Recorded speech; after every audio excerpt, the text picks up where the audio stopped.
so honored. I was brought on at the last minute, but I'm so honored to be a part of this amazing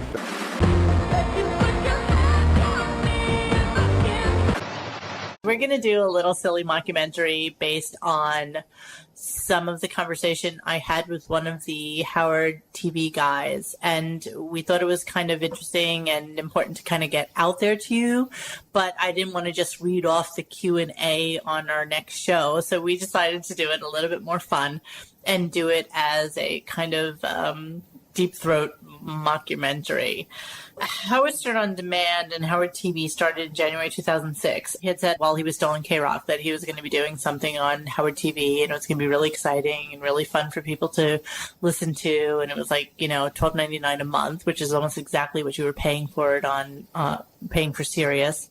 But I feel that the expectation was to hear a little bit more or see a little bit more of the nudity and what was going on and, what was kind of outrageous about the show. And instead, basically what they got was just the interviews done as a live programming entity. That started in 2006, and it just kind of coincided with the 5-year contract that they had with SiriusXM at the time. All of the Howard TV guys, some of them who had worked with him at K-Rock, went over to In Demand, and they worked for In Demand and not for Howard per se. One of them agreed to do a little bit of a Q&A with me, although he didn't want to come on the air. We decided to kind of just take that and make it into something a little bit more fun and deep-throatish. And so I'm going to do the interview with our TV guy, and we'll see how it comes out. Talking about Howard Stern On Demand and Howard TV, who decided to end the relationship? Was it In Demand? Was it Howard? Or was it kind of a mutual agreement? Neither. Apparently, when the last contract was signed, Don Buchwald allowed the TV rights to go to Sirius after the Howard TV contract expired. So when they had kind of let it just dribble away. It wasn't canceled, so it was just they just let it fade out. To make it look like they weren't the bad guys, I suppose. Okay, so it was just allowed to expire, and that was the end of it, and nobody said anything about it. But you're not accountable for any kind of hatchet job or firing. At the time, did anybody really know how many people subscribed to Howard TV at the time it expired? No. Only a handful of people, maybe 4 or 5, and we didn't know who they were, ever knew the actual numbers, including the higher-ups at In Demand. You would think that those numbers would actually show how many people really gave a rat's ass about listening to or watching the In Demand shows. So it's always amazing to me that they never let those numbers out so that anybody would know that anybody gave a rat's ass about what Howard was doing on TV. Believe me, we didn't want to know either. If we knew the numbers, it would probably depress us, or we would think we were getting fired any minute now. I suspect they were much lower than Howard would ever lead you to believe. I'm sure that's true. So who informed the staff that they were laid off? Were you guys told in a group, or was it individual? We found out on the air when Howard actually announced it, just like you did. And we were all agape. I can't imagine how that feels. So after working for In Demand for 6 years, and some of you, I know Matt Ganji and Scott DePace worked for an additional 12, 15 years. Did Howard ever address you guys? Was it individual or was it as a group? As a group.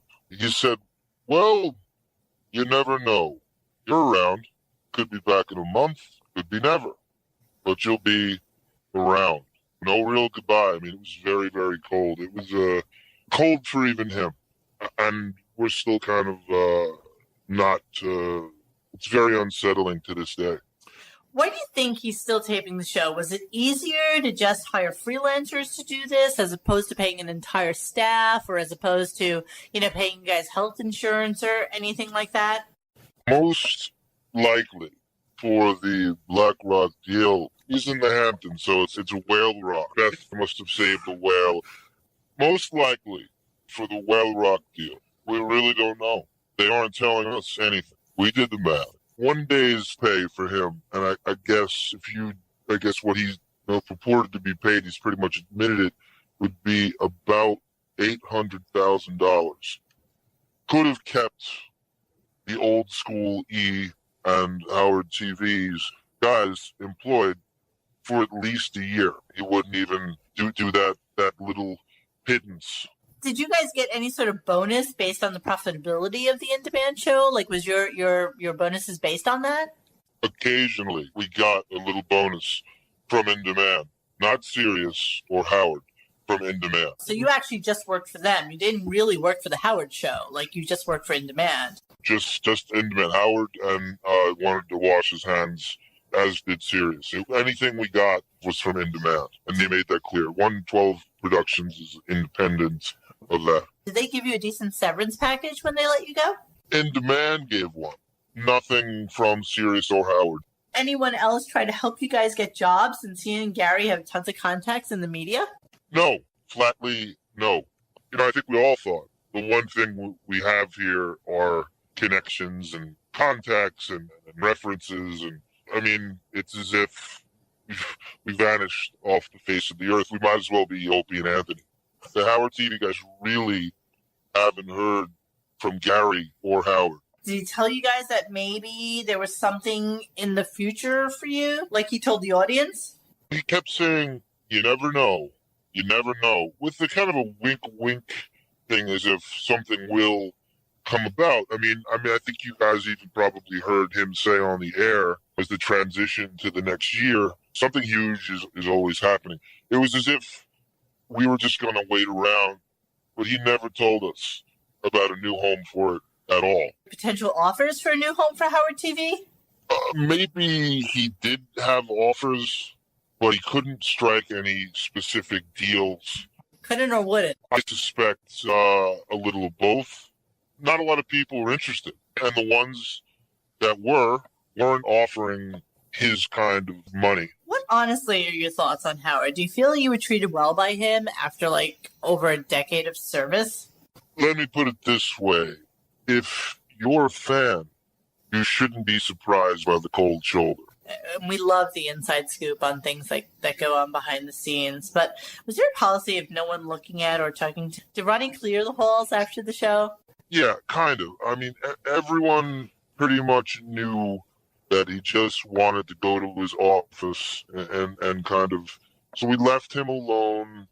There was no real law about it, but I think people kind of lived in fear of just striking up small talk with him as he, walked to, I guess, meditate is the new evolved term for napping. What do you think people in the office felt about Howard being PC and turning the show into a long-form interview show? It was interesting, when you would walk around the office and look at, if you're a long-time fan of the show, they keep very mum about it. Stoic faces during this and just not quite the energy with the back staff that you had seen in previous years. So let me ask you about a couple of people that are still involved in the show. Are you still friendly with Sal and Richard? From what I hear, Sal and Richard are just a very small handful of radio people who still keep in touch with the Howard TV guys. And just speaking to... The guys. Personally, I still talk to Sal and Richard a lot.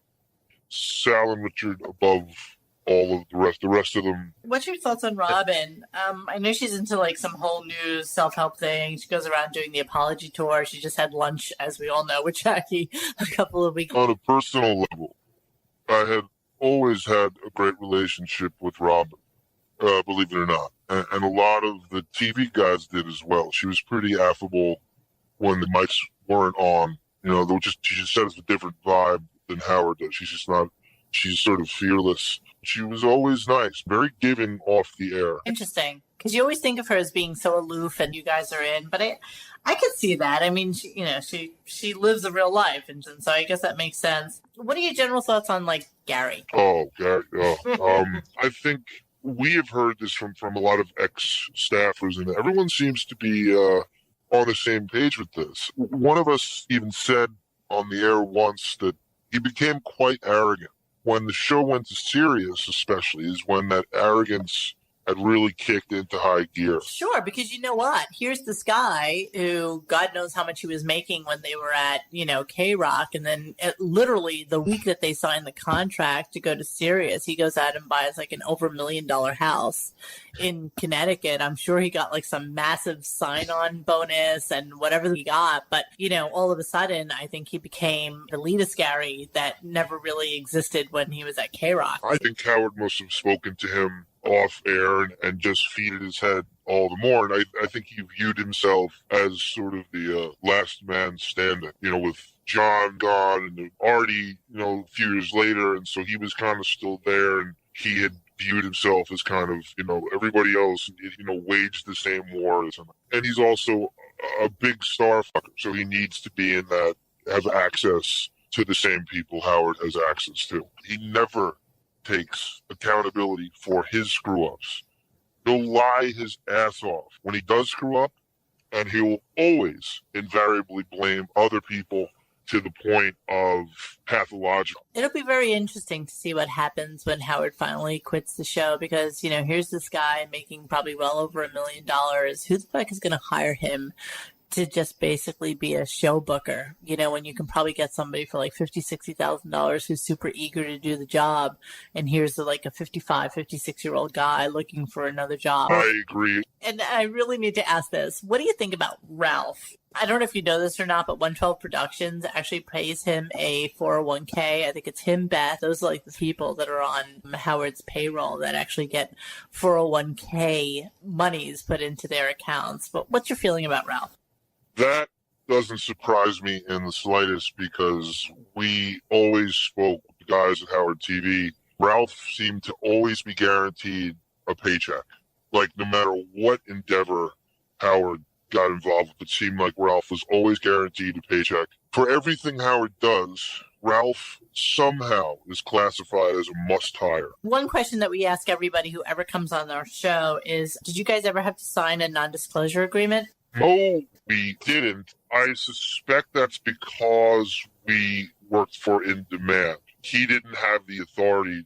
Probably legally, he couldn't do that. I'm sure he'd like us to have one. What was the feeling in the back office when they were removed from doing their own shows and the wrap-up show? There's stuff like back office radio. Yes, they had to do PR for the Stern Show and for Howard, and we kind of feel like that all just went away all of a sudden. Well, that's all Marcy. From what I heard, it was put out that Howard is the star, not the back office people. Anything that gained any sort of popularity was going to get the axe. The mandate was put out, the memo. Howard is the star, no one else. So what are your thoughts on Marcy Turk? We had a whole show about that, with like getting things done and how we felt like it was like a little bit cultish and stuff like that. But what's your feelings on Marcy? Oh, I heard that show. Oh, you did? I heard that show. I listened to RadioGunk. A lot of the Howard TV guys do. It's better than the Stern Show. I have to side with the page 6 article. There are a few things that were done at these meetings that would make your head explode. Let me just keep these cards close to my chest, but if you dig deep into her and that whole David Allen thing you guys were talking about, it's scary. It's miscavige, going clear, Scientology. I spoke to a person who exposes cults, writes books about them, and he said that David Allen reworded a lot of Scientology writing. So they're kind of melded together. I equate her as being the sort of puppet master. Really? Yes, without a doubt. There's no other way to view this if you saw these meetings. She yields way more control than most fans, even fans in the know, can ever imagine.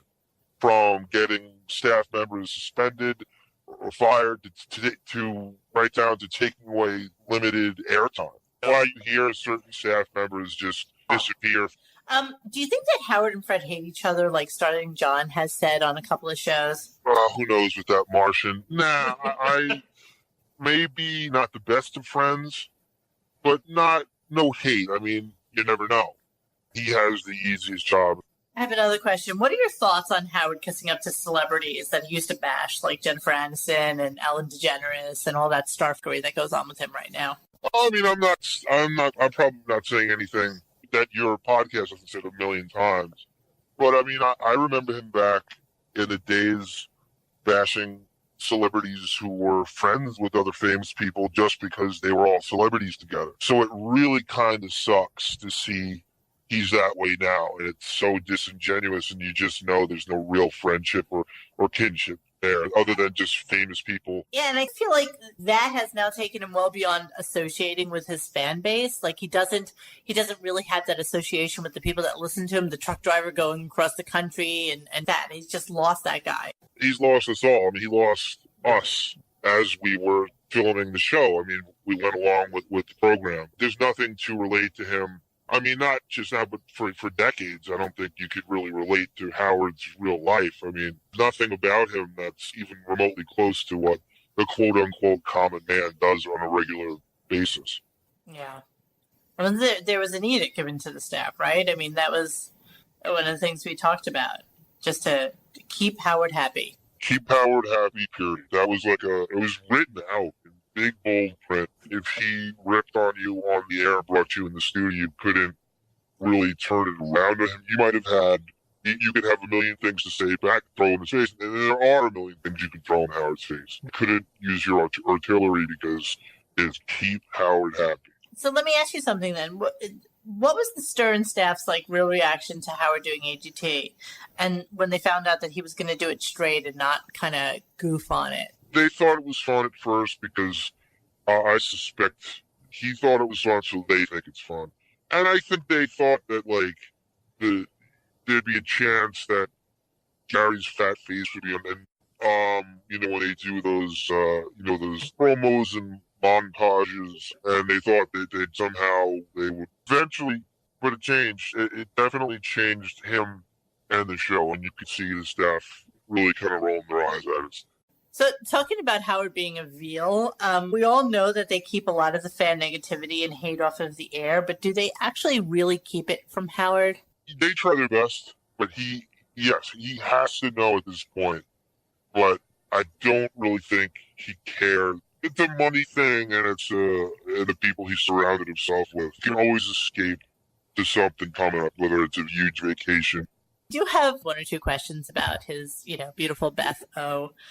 There was that fabulous hour-long interview he did with her, and she brought the kittens in, and one of them, I guess, took a shit on the floor in Howard's studio, and she's like, oh my God, somebody come clean this up. The question really is she as bitchy to the Stern staff as it kind of looked? A few of us thought that came off really bad. What was the overall thoughts, though, on Beth? Did the guys like her? She was always nice around the studio.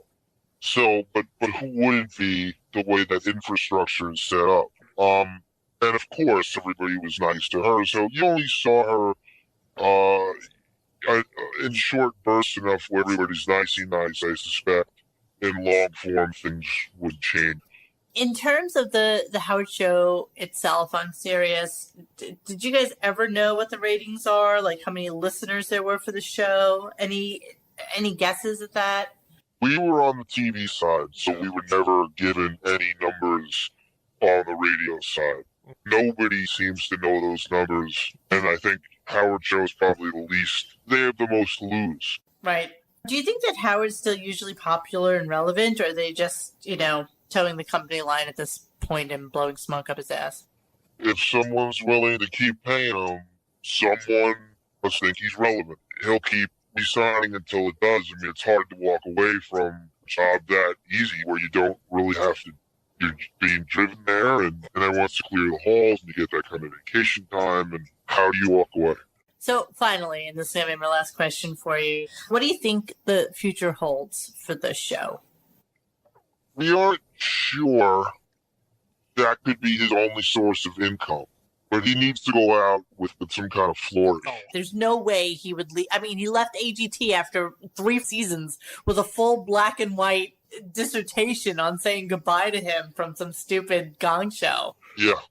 There's no, I mean, we would have known based on the birthday show you saw last year, we would have known something huge, and it would have been such a to-do. So there's no way. I'm sure Some people will go after him for royalties, being that he's making money off their likenesses and images.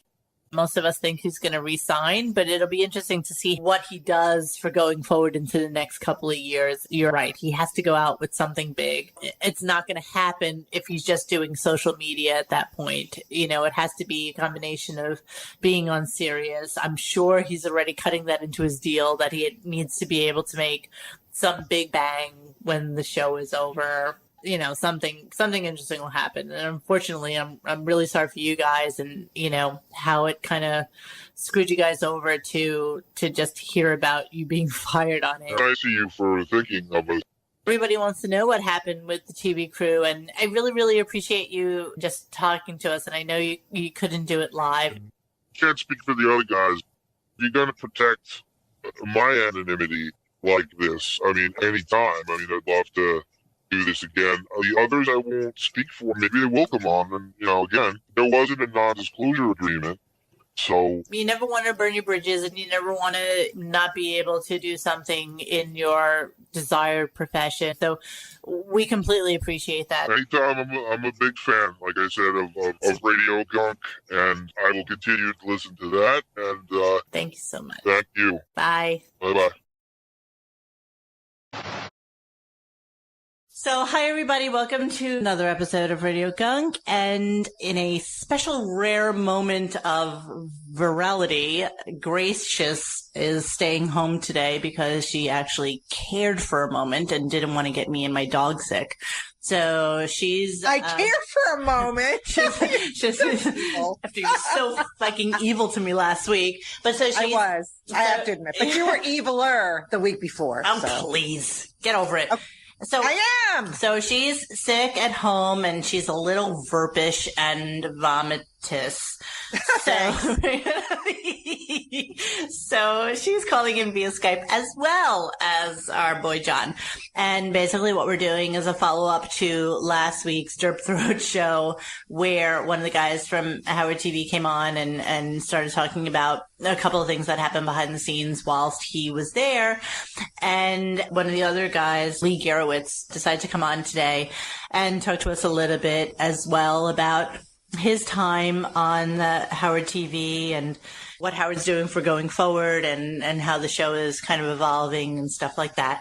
So, Lee, are you there? Can you say hi for us? Hello, I am here. Hi, Lee. LG, hey. How are you? I'm Hi, good. Lee. Oh, we're on initial terms, 7 seconds in. Awesome. Like I said, your punctuality could not be more stellar. No CP time from this guy, from this one, guys. Not like Brylis DeGanstein we had on. Oh, okay. Like how I combined all the Howard TV names together? Yeah, that's very good. Mine's like 10 times longer. I know, his actual name's longer. But thank you for having me. I appreciate it. Yes. Happy Hanukkah. Yeah, so this Thank is you for coming. We're this thrilled. is our Jewish Christmas show, and Jewish Christmas show. Yes. And we'll follow this. We'll follow this with Week in Review. So, Lee, give us a little bit of an idea as to who you are, what you did, and what your tenure was on the Stern Show. Well, you also would have seen his name all over the credits too. I think a lot of people that had Howard TV, his name was draped all over the credits. Go for it. Again, because it was a very long Jewy name, so they probably, it stood out. But that's all the bandwidth. Yeah. I think it is, but we won't turn this into a religious show. Yeah, I started at Howard TV in July of 2006. And was there obviously till the end in October of 2013. So before that, I had worked going back to I worked in sports. I worked for ESPN for 5 years until 1999. So I'm aging myself. I'm 44. And then after that, from like 99 up until Howard TV in 2006, I freelanced and worked at different networks and production companies, and what ended up happening, what got me to Howard is that I was a huge, huge fan. It was basically one of two dream jobs that I've had. The first one was ESPN. I was fortunate enough to go there and, and work there. And then the second the E! Show came on, I was like, oh my God, this fits everything I love, which is comedy and nudity, of course, back then blurred out, and just like ESPN, just like you ever read that book? That yes. Crazy. What was it? Were you in the book? No, I was not in the book, but some of those stories absolutely took place when I was there because I was in Connecticut from '94 to '96, so that was headquarters. Lee, explain to the broads. What's the name of the book again? It was called. It's on my bookshelf next to my shit. porn. Anyway, guys, I'm not helping you guys at all with this. No. It was a really like tell-all ESPN book about like the crazy like sort of deviant shit that went on at the crazy like Who wrote it?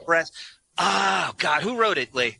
It's on. I don't know. Losers. It's I can't believe you don't know this. Howard. Yeah, right. You're right. You didn't pee off a balcony with Gary Miller, did you? I actually caught it in my mouth.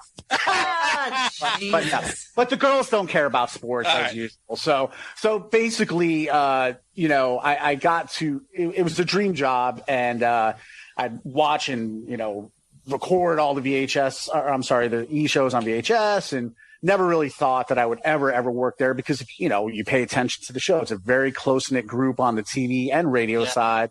Not a lot of, turnover there. Nope.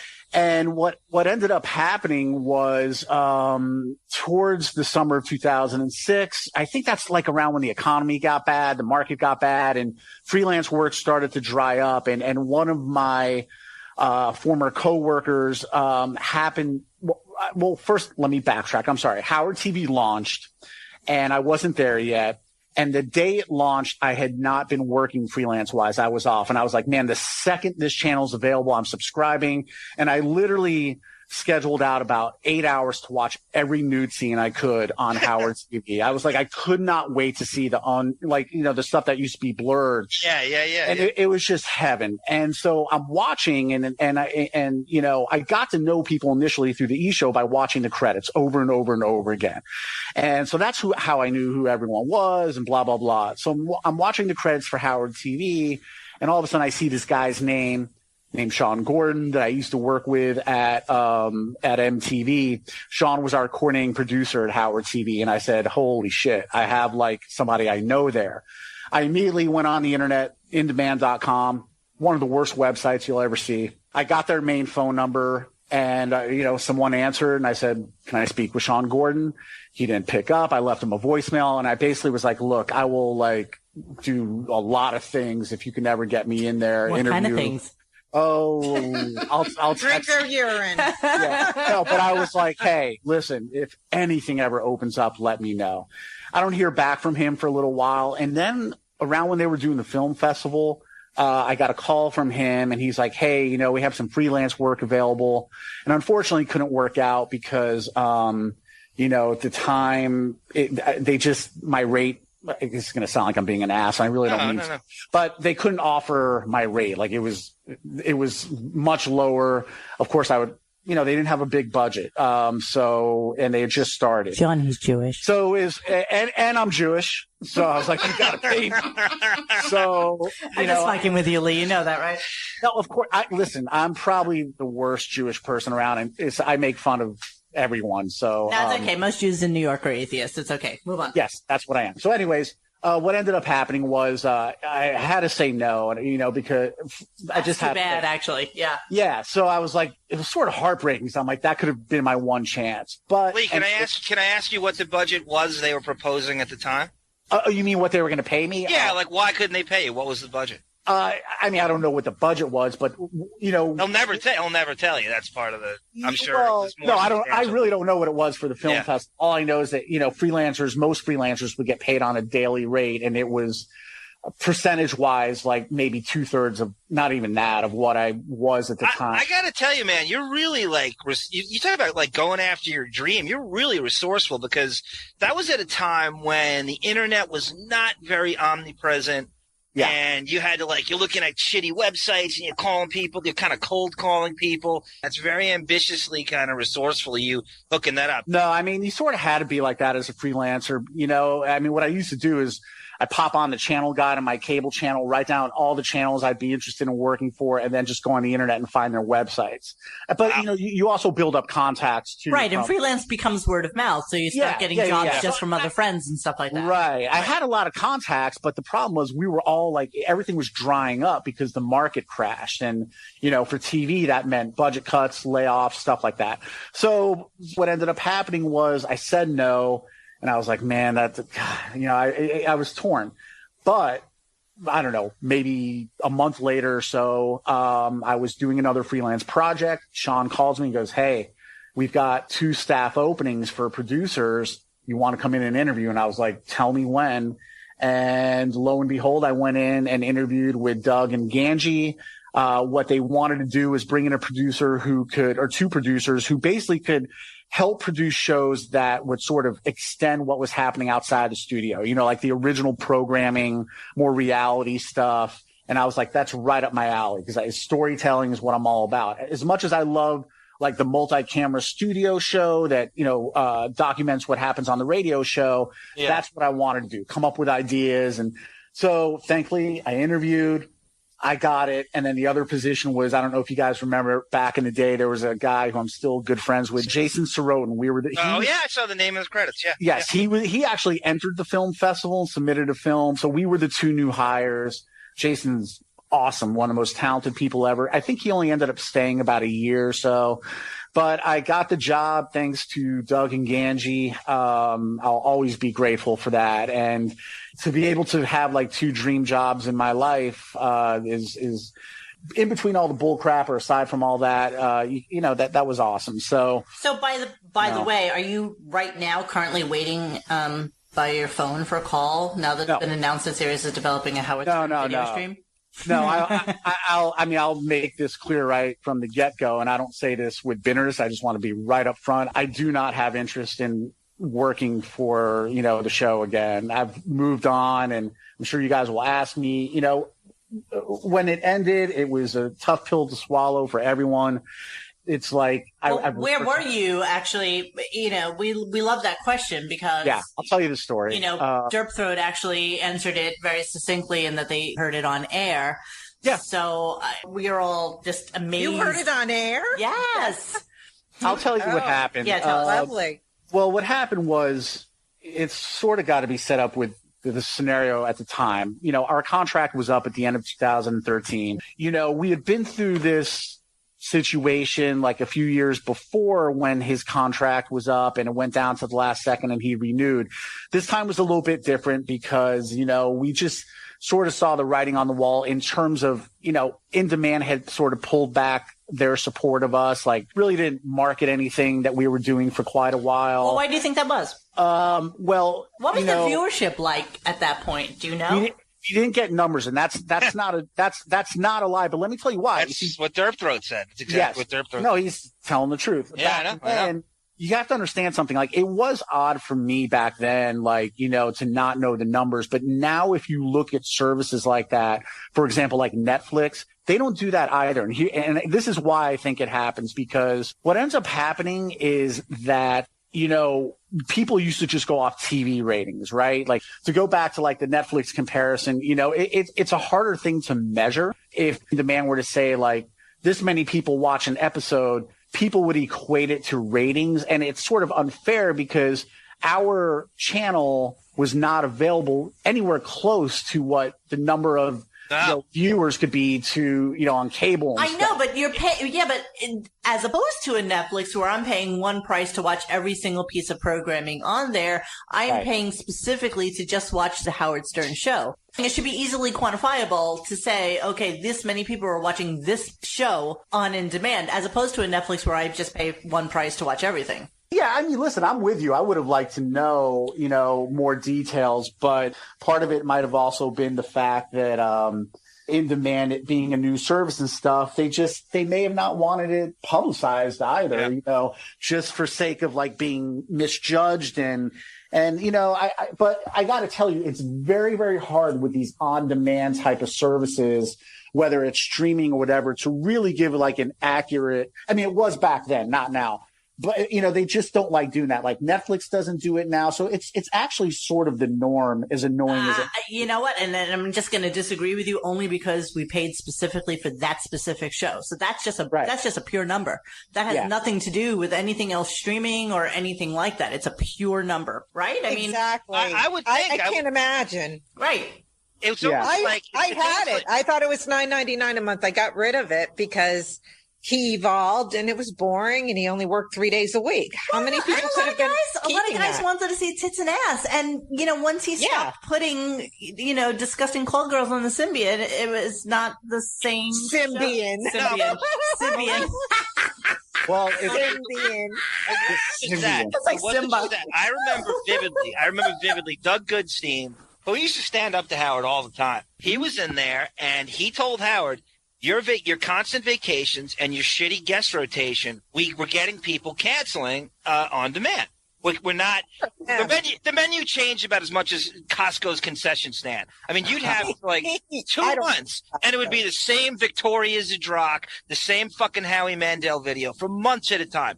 The menu never changed. I mean, I understand all those frustrations, and they're quite frankly the complaints that we used to get.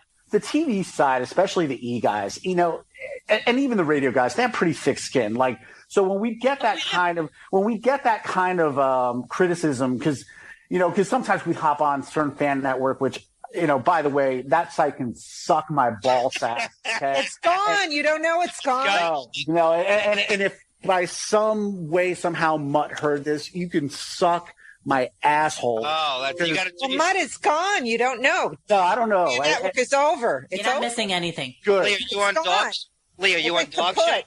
Am I on what? Dog shed. That's the. No. I mean, But you got to go on there. That's the SFN you're looking for. Yeah, that's where we hang.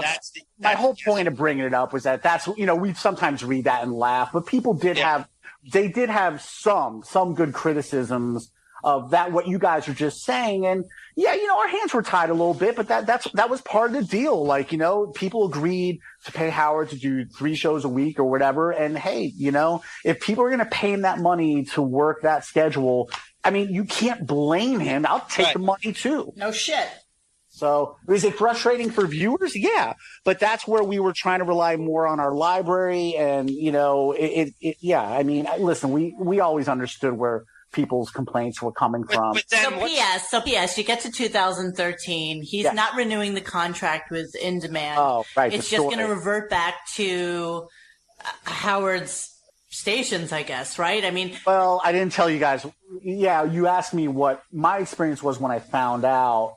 You guys were right. There's no skirting around the issue. It was announced on air. We had no idea. My point is there's different perspectives of this. Whoever you talk to, it depends on whether you were at the control room that day, actually, being part of taking in the show live, or in my situation, at that time, I had been running and producing the behind the scenes series for Howard TV. We had a little team. And so I was up there quite a bit, but some days I wasn't. So what ended up happening was that morning, I was just going into a regular day at In Demand. And my routine would be I'd get in and I'd pop on the show and probably start listening to the replay to catch up. And what ended up happening is early in the morning, one of the guys on my team, Rob Martin, who was a cameraman, producer, I just start getting blasted with texts. You listening to the show? You listening to the show? Like, no, what the hell's going on? Like, I just got back from walking my dog. What's going, and, he said, Howard just announced he's not renewing In Demand. And I was like, what the, and I said, well, what's going on up there? Because the first thing I pictured is, now put your personal feelings aside for people for 1 second. Picture that you're Doug, you're DePace. Oh, Ganji, any of them. Everyone who's up there. We like those guys. Yeah, we do. I'm just saying in general, We're a team, Howard TV. Yeah. And like I always, I picture like DePace is like, switching cameras and stuff. And then all of a sudden that comes out. Those guys have to like still continue to do their jobs. And that's really evil. Old guys. Those are what a bastard. Yep. Now hold on. It was not a good thing to hear. I'm not. it was a shock. It just sucks. That's all. What ended That's up not happening, the way you do it. That's just not the way you do it. Of course it's not. But you know what? His entire persona is on air. So there's almost nothing left behind to have like a sit down group meeting with all the guys and say, even the week before, because clearly they knew that this was not going forward. You know what I mean? It's not like and I always think it's a bullshit thing when he says it's a last minute thing, because you know that Buchwald is in negotiations for every fucking thing that he does. It would have just been a nicer gesture to say, guys, you need to start looking. That's all. Yes, it would. Howard Negotiations. Stern. Howard Stern. But you know how that works, Monique. And then that was announced in mid-December. So he's going off to the fucking Pluggo Cabo.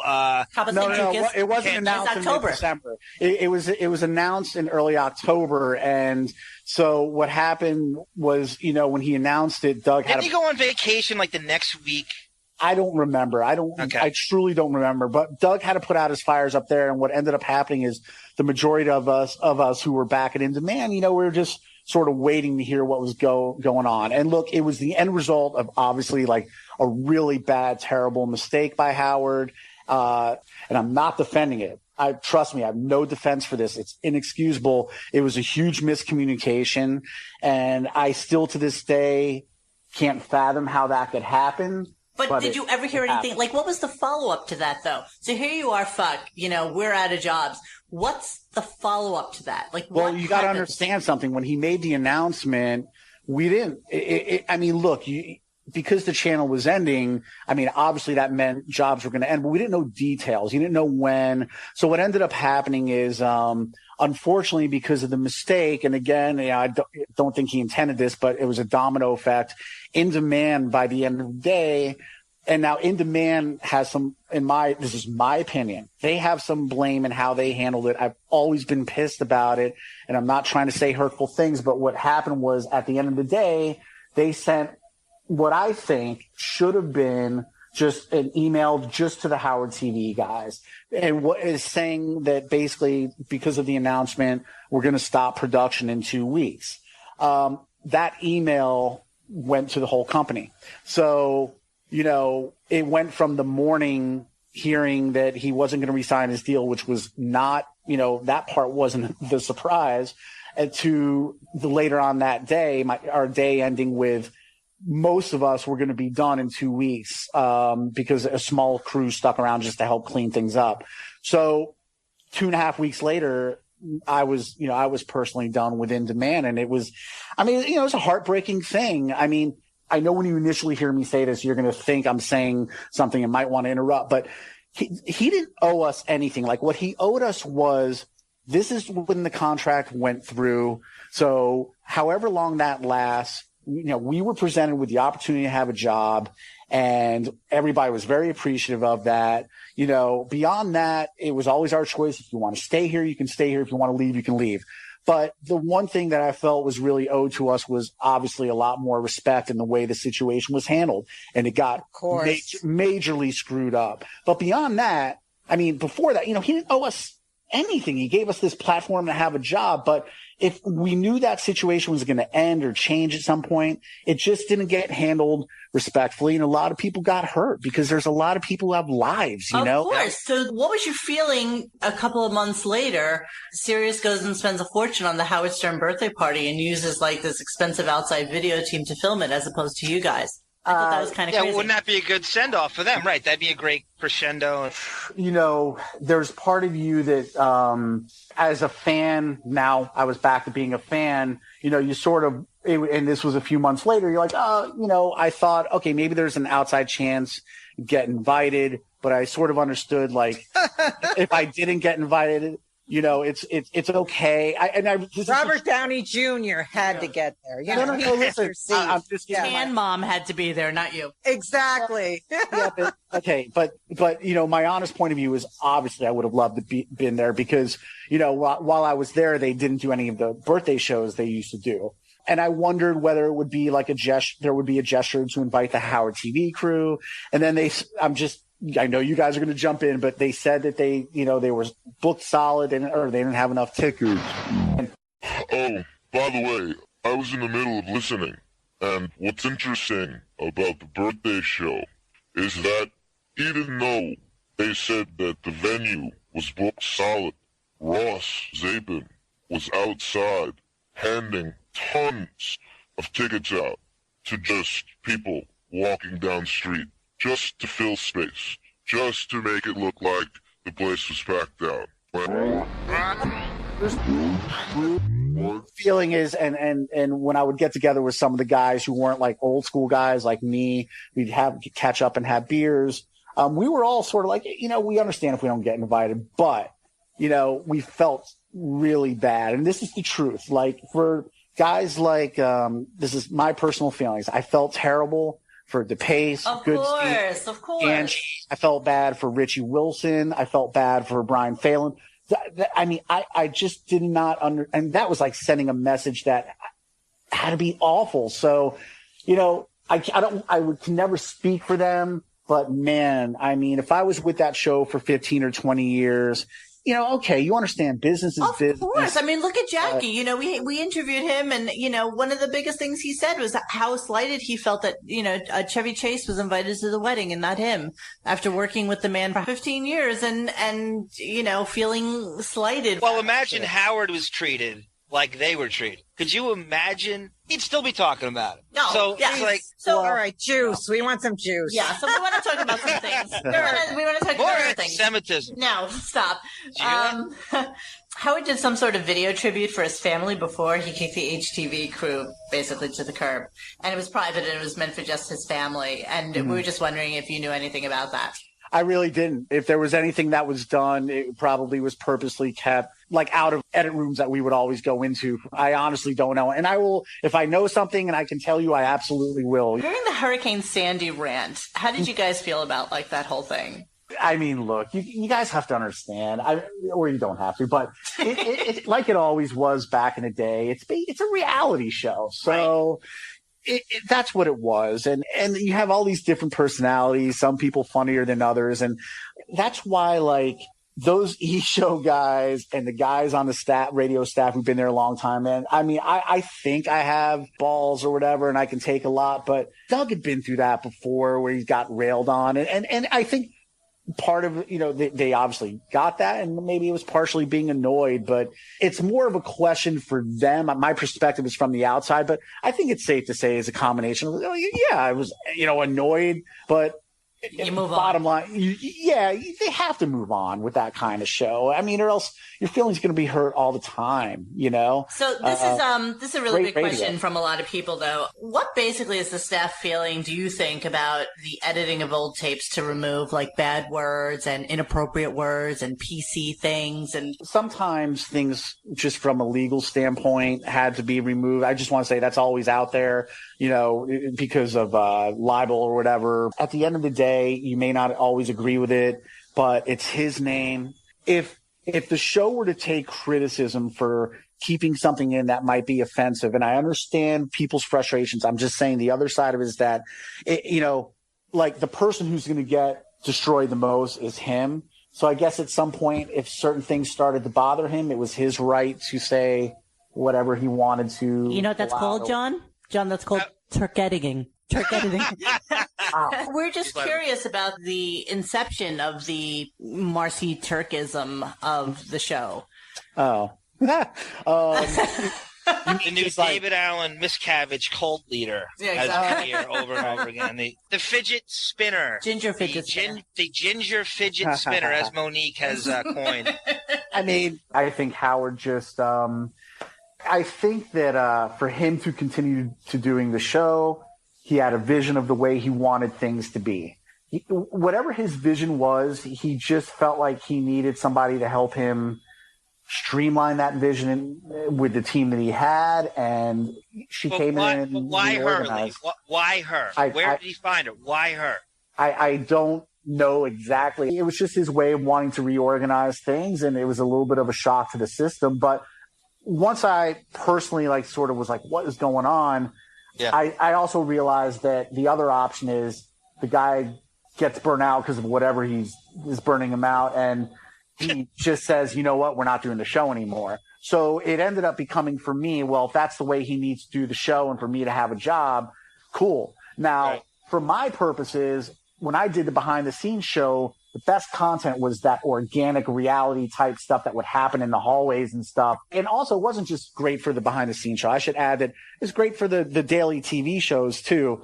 So, you know, that changed a little bit, or a lot, I should say a lot. Yes, and we just had to become a little more creative. But to me, the simple answer is Howard was trying to think of a way he wanted to keep doing the show. And he said, I just, for me, need to do things differently. Those are the choices that he made.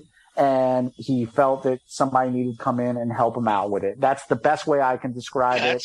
That's it. I'm gonna spin it another way because Sure. Howard can't fire anyone because he feels guilty because, you know, all Jews have Jewish guilt. And he felt guilty about firing anybody, and this bringing in somebody who could also release some of the dead weight that I think, the show may have felt was around. This was a very easy way to do it. Maybe. I mean, sometimes you need, he's been with the same group of people or a core of it for so long. Maybe he felt like he needed an outside voice. The bottom line is people are still employed. And at the end of the day, I guarantee you every single person, and we all at some point might have been like, what is going on? At the end of the day, all of us would tell you that we're also very happy we had work, so. Of course. All right. Yeah. I have a couple of camera questions for you. It seems that Stern's shot, and this is from a camera guy, okay? So I'm going to talk a talk that I don't know, and you'll know it. It seems that Stern is shot center punched, medium shot at the right side of his face, and that's it. Is that per Stern to hide the other side of his face? I mean, I wouldn't call it hide. It's just what looked best. And I don't mean that from a ugly point of view.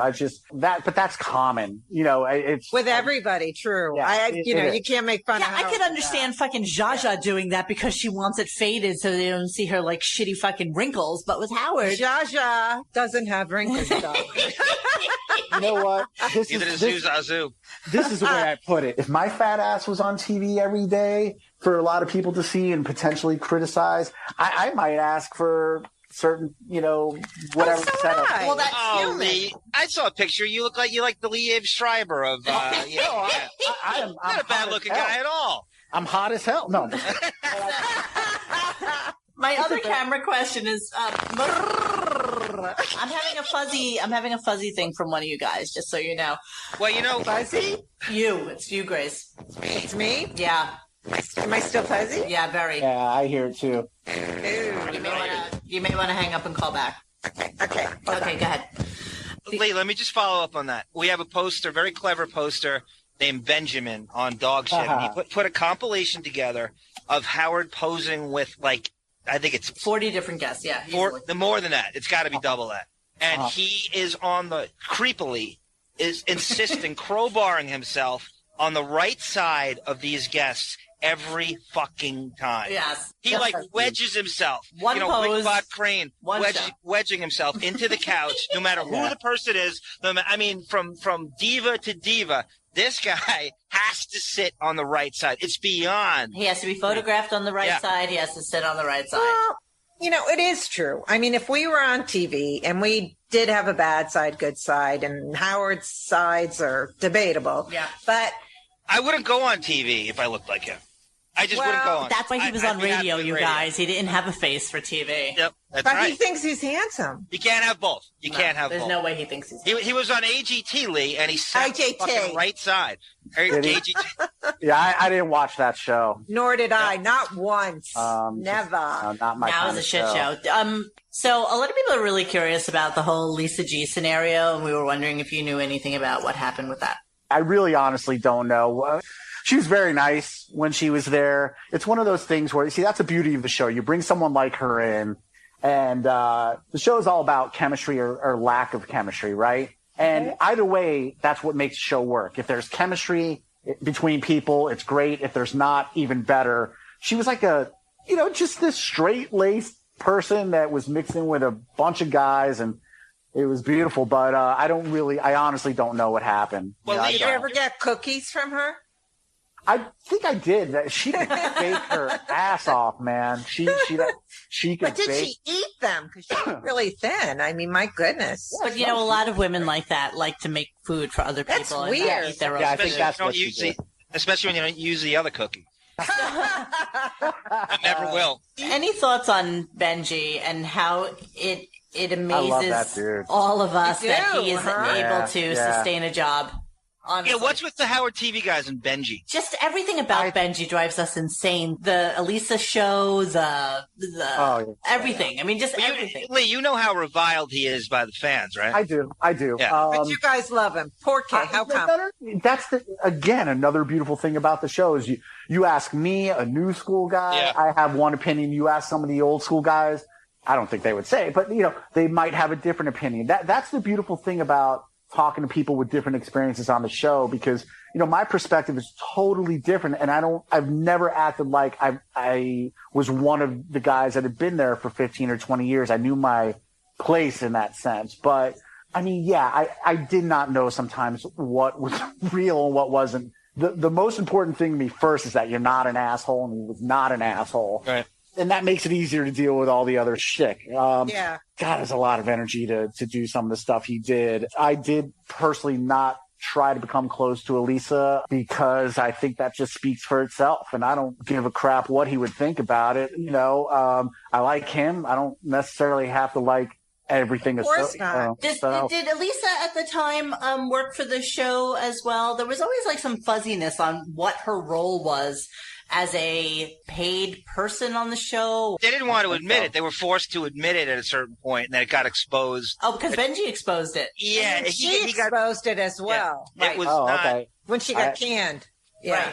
Maybe what you guys know is more than me. I stayed away from that angle of him, but we worked with him a lot for the behind the scenes show because he would go do anything. So I love that, but Benji honestly has balls. Oh. He does. He will do anything you oh my ask God. of him. I find him to be really funny. He's always like really nice, and yeah, he's a character, all those guys I thought did a great job. Do you think some of those balls were as a result of his sister, Robin Bronk? He probably doesn't even. No, maybe you do. We Maybe know you do. more Hey, than what's up half with these his friggin' sister? people do. He has a sister who's very majorly in the agency. She's the head of the creative coalition for Hillary Clinton. Yeah. Huh. And she's very, very steeped Very in connected. the entertainment culture. She's heavily involved in guest bookings for the show. Yeah, a lot of people have said that's a lot of. Yeah. I knew he had a sister. That part I never heard. she's a pretty big fucking shot. All right, so let's talk about the whole Robin ISDN line thing. We went on for almost a year not knowing that she was sick or that she wasn't in. What was the overall feeling about how that kind of went down and how they kept it kind of secretive? She was, as you guys know, very, very ill. So, that was the reality. And it wasn't like this was shared with the entire staff. Unless you were really, really on the inside, you just knew that she was ill. It wasn't talked about to the entire team a lot. I think that what probably helped her when she was sick was still being able to be a part of the show. I agree. If anyone was, and I'm not saying this is where you guys are coming from, but if anyone was really bothered by that, just look at it from her perspective. I mean, it did bug me. I got it. Yeah, but, the pretending that she was in the studio. Well, I don't think it was so much pretending is just why it might have been out of respect to her to just not, respect her privacy. Because if you mention it once and people run with it, and I think it would have just been gracious to and respectful to your audience to say, this is Robin, come, because you could figure it out. There'd be delays. She'd disappear. Or somebody would come in and say, where's Robin? Yeah. Where's Robin? Yeah. I felt bad for her. She cried on air this week about, did she? I found it very touching. I did too. I must confess. I found it very touching. I thought it was very touching, and it was actually possibly one of the most heartfelt moments I've ever heard from Robin. Me too. Monique, I believe you because it's the first time I've ever heard you talk about Robin and not use the word manatee somewhere. Let's talk about one of our favorite people to talk about, John Hine and the Wrap-Up Show. This is part of the beauty of the show. Like, John Hine was not brought in because Howard thought he was the next great comedian. Like, John Hine was brought in. Why was John Hine brought in, actually? To lick his asshole, basically. Okay. Yeah, you guys are filling in the blanks. I think John it was brought in to be a producer with the Wrap-Up Show and on-air host and then other specials. Yes, he got recognized and brought in because of the book or whatever. Jump the shark. That is his role. Now, I don't know that John would tell you that he ever thought he'd be in any kind of on-air role. And I also, as much as, I wasn't really incredibly close with him, but I don't think John Hine would ever tell you that he thinks he's one of the funniest people in the world. I think he wasn't even hired to be funny. He was hired to move the show along, just to be very milquetoast. Yeah, but isn't that sort of the beauty of the show, is that Howard puts him on air and then sort of like, then the audience can listen and sort of have at it. It's strange the way this huckster kind of wedged his way into it. I mean, this guy cut the line more than an autistic kid at Six Flags. He comes in. True. Who else wouldn't want that job? How does he cut the line like that? And all of a sudden they're awarding him. John Hine cut in front of me, and I should be the next. I don't care if it's the pace. I don't care if it's good. Yeah. All these guys that were there. Sal, Jason Kaplan, whomever.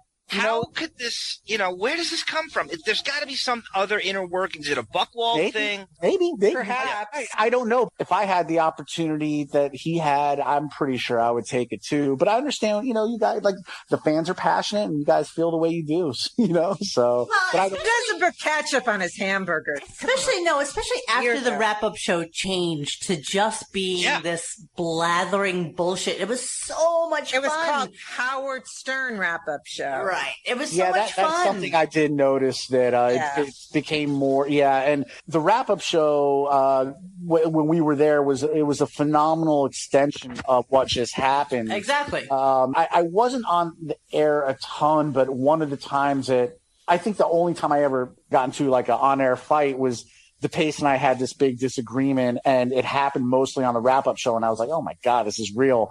So like, it definitely was an extension. And I know now it's sort of like they have different guests, right? Is that what it is?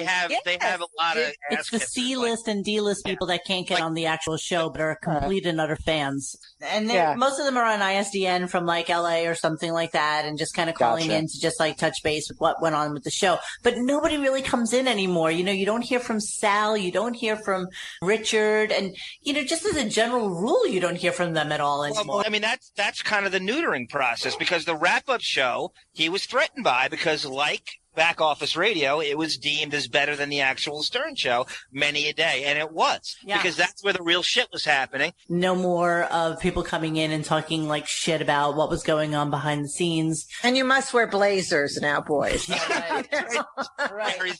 Carry suit.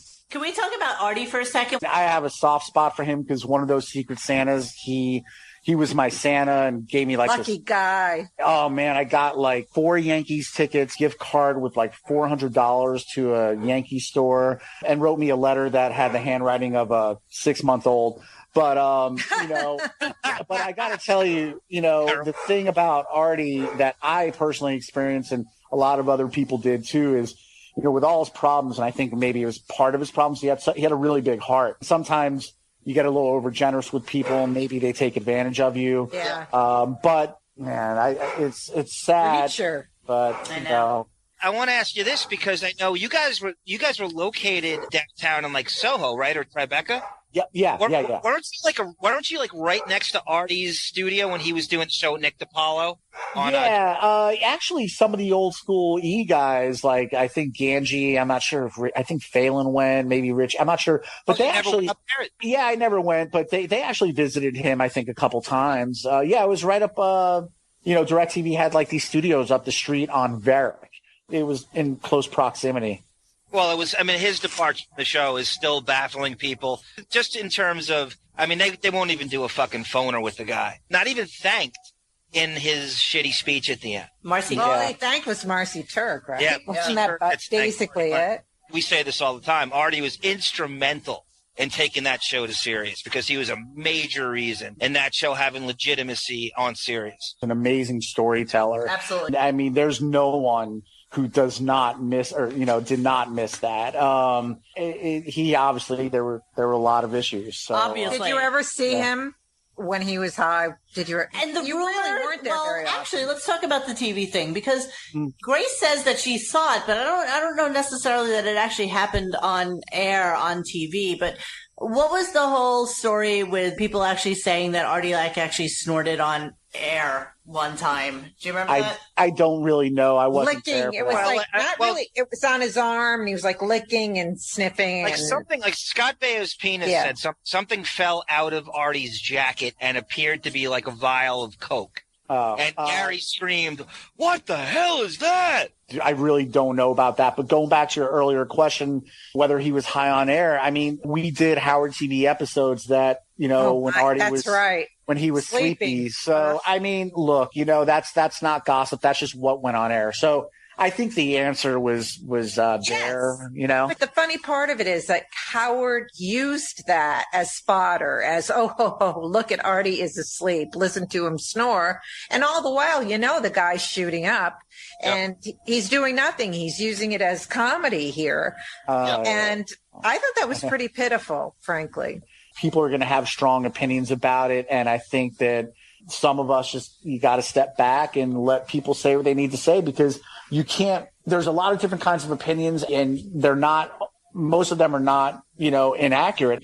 I can't speak for a guy like Howard Stern. I'm sure that was realized at some point, and that's part of the guilt that, maybe a lot of people felt like we could have helped more. That's a very strong possibility. Very, very tough situation though, and it's very hard. I mean, something that's good for TV and something that people want to see. I mean, obviously we all drank the fucking Kool-Aid. I didn't want to see that. I thought that was great. You're always talking contrarian. You got to have a contrarian, and but the reality is, you wouldn't film it. You wouldn't film it if people didn't want to see it.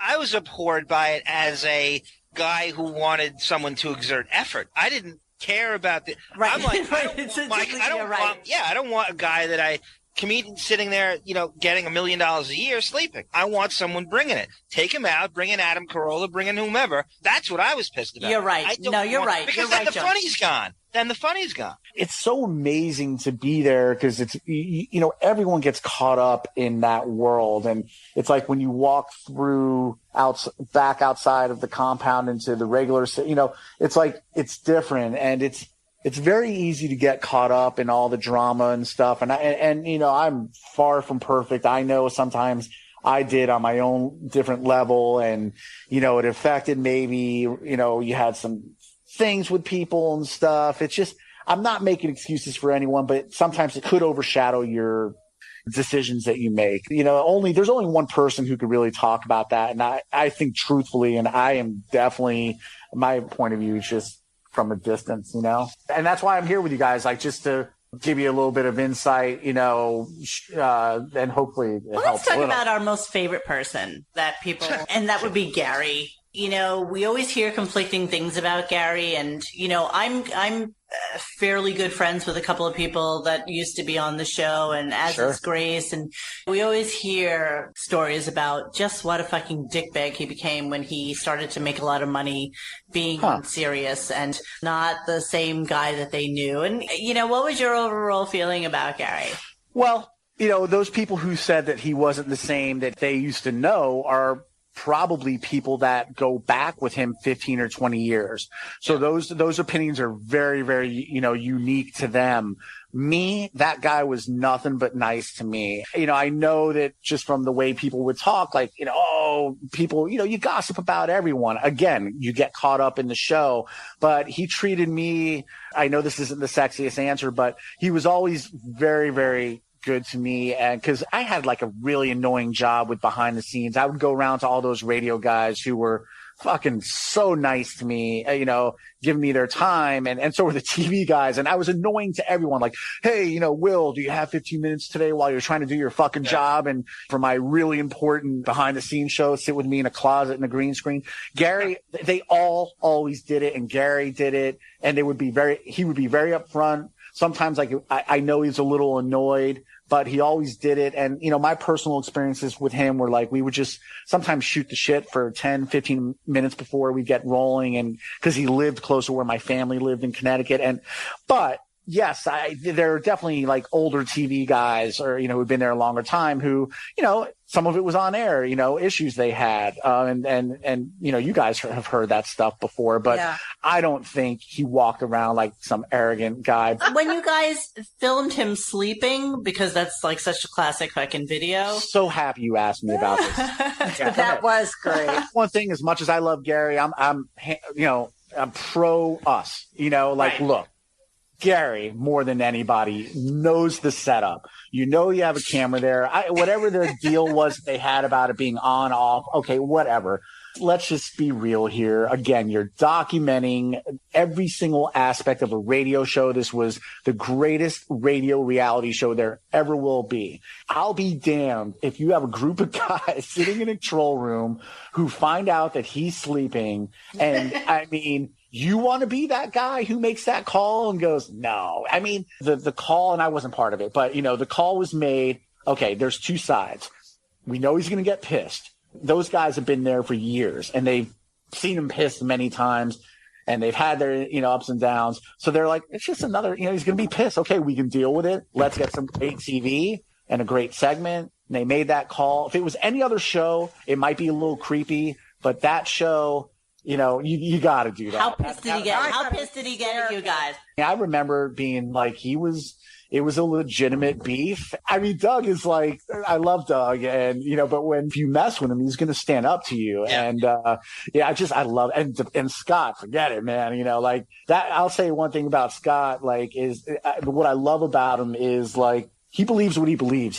You're not going to change his opinion. Isn't he the big Republican? Yeah, big Republican. Right? Yeah. Yeah, I'm not into politics, but when I got into my disagreement with him, it was over how our behind the scenes team would bring our camera into the control room and distract him. He just, we had a huge disagreement about it. And I got to tell you, like at times when I thought I was like being articulate and he maybe saw my side in the beginning when we were both really angry, he sticks to his guns. Yeah. And, we worked it out and everything, but I loved that they stood up for what, that Gary thing. And I do, as much as I personally love Gary, I deal with it, Really? Gary would be the first one to throw anybody else under the bus for doing that. Because according to Stuttering John and Grillo and Derpthroat, he really is like an Iago, and he'll do anything to save his own ass and lie if he has to do it, and just to further his stead in Howard's eyes. And that's how that went down. And if anybody else did, Gary would be the first one shuttling that information off to Howard. Don't you think that Gary's kind of like an abused wife, though, when you think about it? You could say that. You could say that about 10 different people. Yeah. But especially him. Yeah. He's an executive producer of the show, Yep. So, listen, the job is let's keep this show, well, at least, before it became more about mainstream interviews, it was like, the in-house drama, a lot of that drove the radio show, and it was beautiful. Had a bunch of people who were like, hey, you're my friend, but I'm on the lookout, anything I can use. And that's where there's like especially with the E guys who go back, I imagine that there was always that fine line with like Doug and Ganji really close, always have been. But when's that line where Doug may say, okay, I know Ganji did this and I need to say it on air, but I don't want to hurt Ganji's feelings. But that's like just an example. Like it's tough, and, yep. And he is a newer guy, like the couple times, if I got involved in something, it's like so uncomfortable, so imagine being there 15, 20 years. You just get so caught up in it that sometimes I imagine that it crosses over into friendships and stuff. And that's why the show is amazing, what it does. But so there you were. Okay. So you were there 8 years. So it's not an insubstantial amount of time, especially in this day and age, just in terms of longevity at a job. One of the things we tend to talk about a lot on this show is the evolved Howard and the PC Howard and the changing of the tapes and just becoming this other person. And at what point did you guys feel like this new Howard 2.0 emerged, and what was the general like overall feeling about that? Because it really did change from being a show with naked chicks and shit like that. Yeah, I mean, I'm really glad you asked that. Yeah, there's no doubt. And the you can't deny it. Yeah, well, the Sybian I love because we actually did a documentary on it years ago, and I loved it. But anyways, it's a great question. I think if I backtracked, I mean, everyone points to the Marcy thing, but I don't think that's true. I think in his mind, he wanted to start getting away from that stuff. Again, it's one of those things where you're very torn because as us guys there, radio and TV producing content, that's gold, that stuff. But, it took a lot for me personally to like sort of take a step back and go, this dude's approaching 60 years old. And it is sort of like if you, were him and you've been getting on that microphone, 30 years or so, I'm sort of feeling a little weird now doing all these crazy naked segments. Like, I think it was more that his personal taste started just, affecting how he felt about doing those kinds of things on the show. And I just don't think people have ever like sort of realized that. Like, we all change. You get different tastes. What I liked 10 years ago when I was 34 is a little bit different than 44. So unfortunately for Howard, that gets presented on the show. And the other unfortunate part about it is he's got these fans who for 30 years have known him for doing these crazy things. And now he's like, I want to do the show, but I want to start doing some regular interviews. Or, then he started making amends with people that he once, ripped Adam apart. Sandler today and Ellen DeGeneres and Rosie O'Donnell. But one thing I want to say is, yes, he doesn't have the naked chicks anymore, but I'm sorry, I have to say it, kids. Beer can thicks. He's obsessed with men's penises. Beer can thick cock, quote unquote. So is that the new evolved Howard? He had like the best, biggest black cock contest, I think about 8 months ago. So how is that okay? Yet you can't have some naked chick with bad boob jobs. Come on. Right. Gay kind of trumped total gay girls.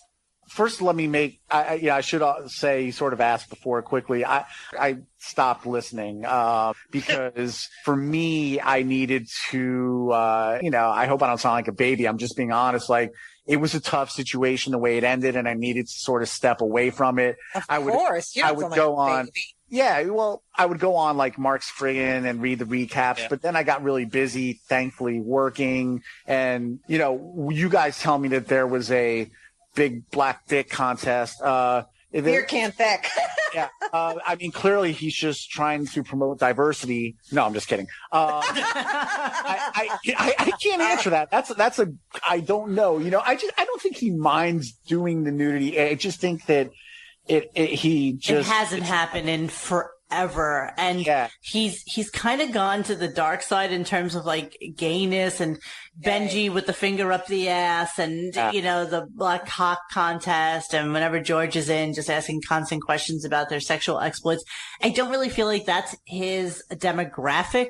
And what is the first thing he does? And have some humor in the show. Have a comic on the show. Have something funny and real on the show. And Lee, when you're there filming it, what's the first thing he brings in? The first George Takei. The first, that's all he could think about is how do I gay this show up? So the first day he gets to serious, all he hears, it's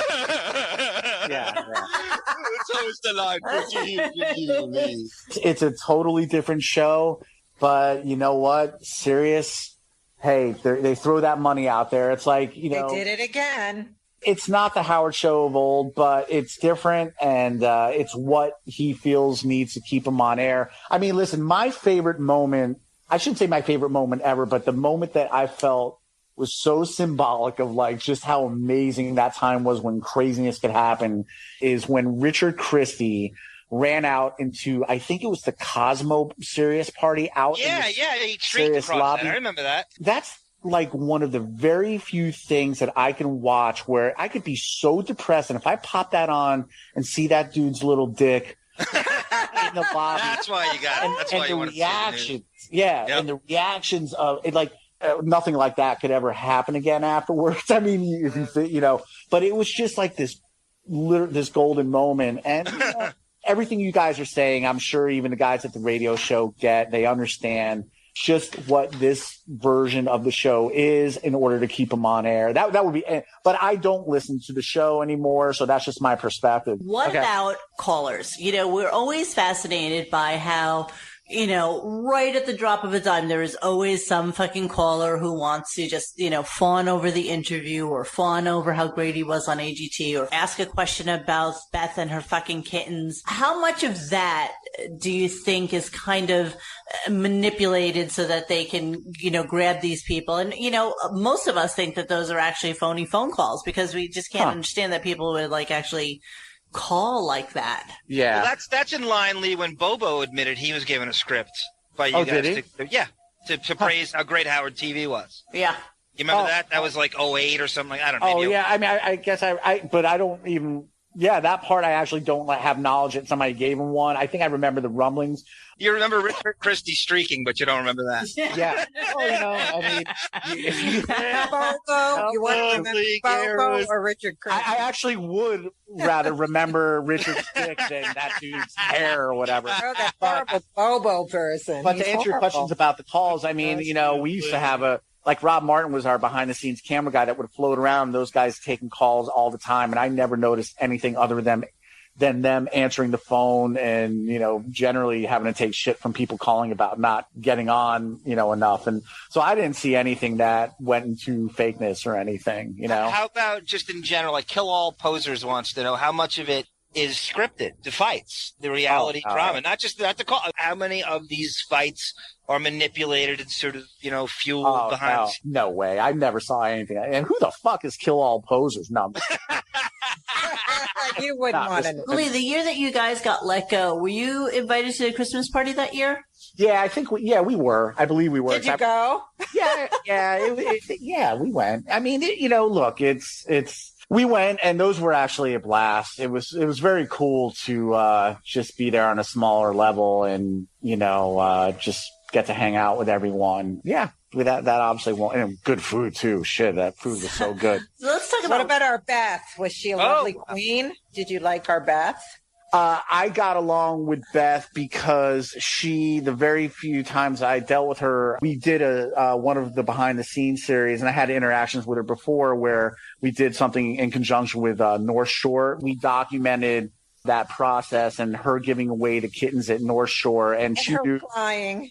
Yeah, but I mean, that was completely sincere. She was really she's just an animal lover. But I got along with her to the point where she wrote Doug a really nice email once saying that she was happy, she liked me, he did a great job. So, people are obviously very opinionated, So being there during show, and we've always heard a lot of things about when Howard leaves the studio that you need to kind of not make eye contact with him or talk to him or have any discussion with him. How did that kind of go down usually? No, it wasn't it was just that you just knew that he would go back and take his rest, and whoever he needed to talk to, they would have a conversation, but yeah, you're not going to stop him and be like, hey man, let's chat, I mean, people couldn't even look at him or be in the hall when he came out. That seems to be a pretty consistent thing we're hearing, though, Lee. Who told you that? Poser Dick 37?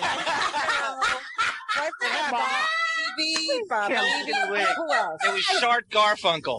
Yeah, no, Bob Levy said that. Titty And Fart his wife 46. was Dick Liquor 45. How about Yes on Crab? Okay.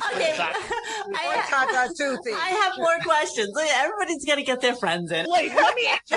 You can look at Howard. He would even say hello to you. God, the guy's not fucking Satan. Jesus Christ. Yeah, you just gave him your space because the guy looked like he was dead fucking tired. Well, I can understand after 4 hours of doing that kind of shit that you would be fucking tired. And well, I'll tell you, one of the people we heard that from was actually Bob Levy. Bob Levy said you couldn't look at Howard in the hallway? Yes. His wife was told to run into a room because they needed the hallways cleared. Clear the hallways for Howard. I believe. Okay, that might have been a one-time instance, but let me tell you, I mean, you naturally, because it was a narrow hallway where he would walk from the studio 30 feet to his office. Yeah. If I was standing in the middle of the fucking hallway and he wanted to get to his office, he'd get out of the way. What did you hear about guys like Pat Cooper and Gilbert Gottfried and Elliot Offen? I mean, they're not allowed up there. I mean, they're literally not, like, security has things.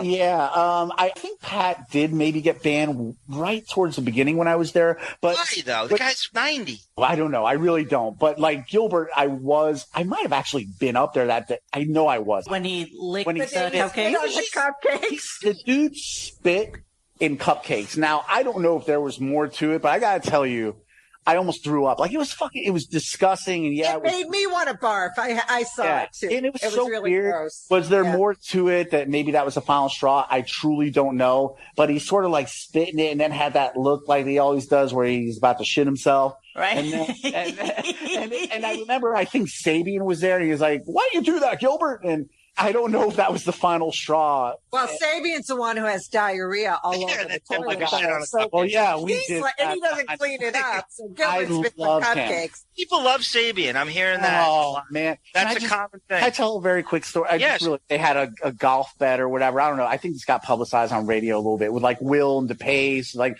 we shot them like playing golf, and Sabian played. And on the way back, going back into the city afterwards, one of our camera guys, Rob Martin, had he was literally about to pee in his pants, and we were going through the tunnel.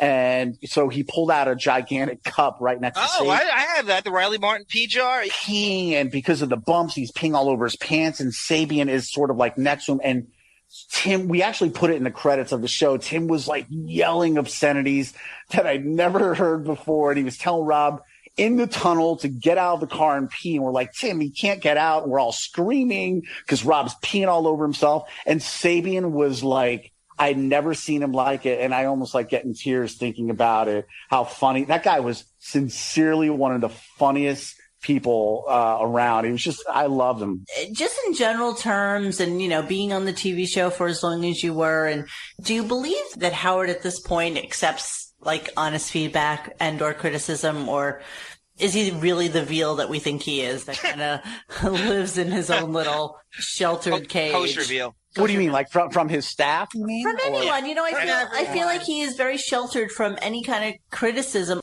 I don't honestly know that that's the case. I truly believe, and I'm not saying it's a bad thing. I really believe that it's like, if you don't want to listen to it, don't listen to it. And that's sort of the attitude that the whole radio, in my opinion, the radio team needs to have, because you're not going to please everybody. And the show is what it is now. But, in terms of working with the team and stuff, he definitely had more interaction with the radio team because of their, they're there. I did personally wish, and I used to bitch about it like a baby, that I wish we had more interaction with him creatively, absolutely, TV wise. Well, Lee, just to the point of like all the vacations he would go on, right? So every time he goes on a fucking 3-week Christmas break, that's content that's not getting made. So now you're not doing original content. He refuses to do anything when he's not there. So he's going to be a control freak, but you can't have it both ways, because you're not going to give you guys any autonomy to make shit when he's not there. So now these paying subscribers on In Demand and Sirius now don't see anything new. He's not going to produce anything. So now you're paying, like someone like Grace is paying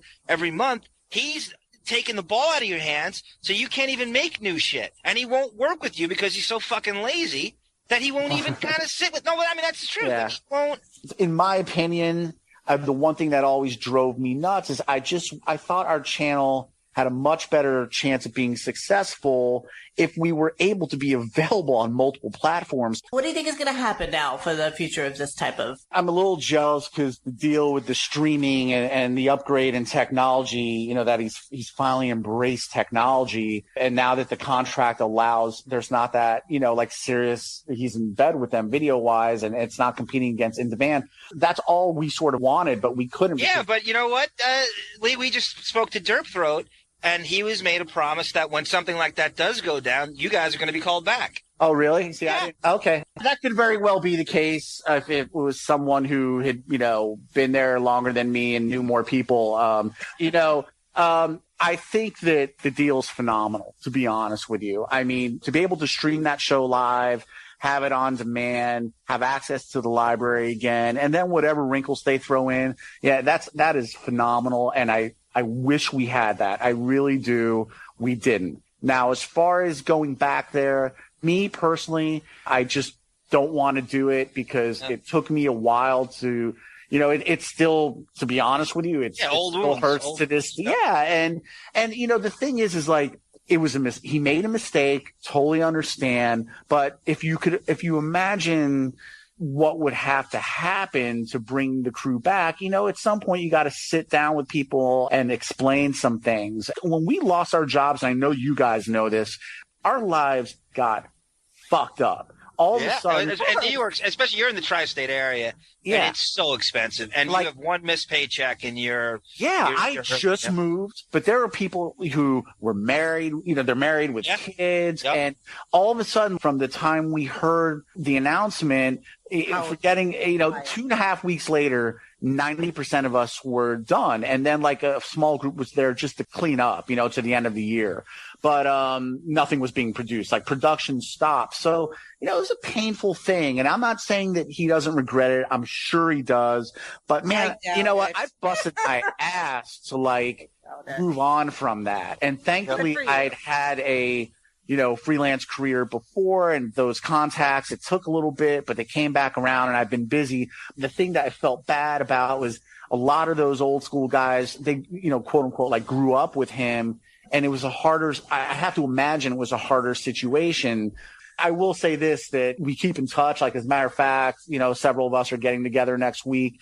I feelings were obviously hurt. And, so if you had the chance right now, Lee, and I'm going to kind of wrap us up with this kind of question. Yeah. If you had the chance now to kind of express how you felt, if you, had Howard in a room today or then at the time, what would you have said to him? I would make it very clear that, I was always grateful for that job, that I understand from a business standpoint, contractually, he owed us really just the opportunity to work there during the contract, but we were owed much, much more respect than what we got. I will never be able to talk about my time at Howard Stern without a bummer of an ending. Yep. And I love happy endings, so I got show you a little limp you. So does Mike Tirico at the ESPN Christmas party. But here's the thing: I will never ever be able to end that story in a happy way, and that sucks balls. That was like my dream job. Of course, I've moved on, but it's a sour note, and that's a bummer. I keep in touch with some of these guys. It's always going to be a bummer, even though it was a mistake. Fine, I got it, but mistake. No. Miscommunication, whatever. But the bottom line, that's a nice way to put it. Exactly. It doesn't change the way it ended. Classic fucking passive aggressive move to do something where you can do it on air and you can have reactions afterwards and fuck that. And so you guys think that he did? You guys actually believe he did it on purpose on air? Yes. Because he doesn't like to fire people and he doesn't want to be seen as being bad. So it's always easier to say something where millions of people are listening. That softens the blow to his ability to be able to say something to you in person like that. Maybe I'm a little naive with it. I understand. I haven't believed that, but I don't think I'll ever truly know. All I know is that the way it ended. But hey, I still have a Mr. Skin free account, so that I walked away. I have the final question. I need to ask it, but sure. The wig question. No, I don't think so. I swear to you, I don't. I really.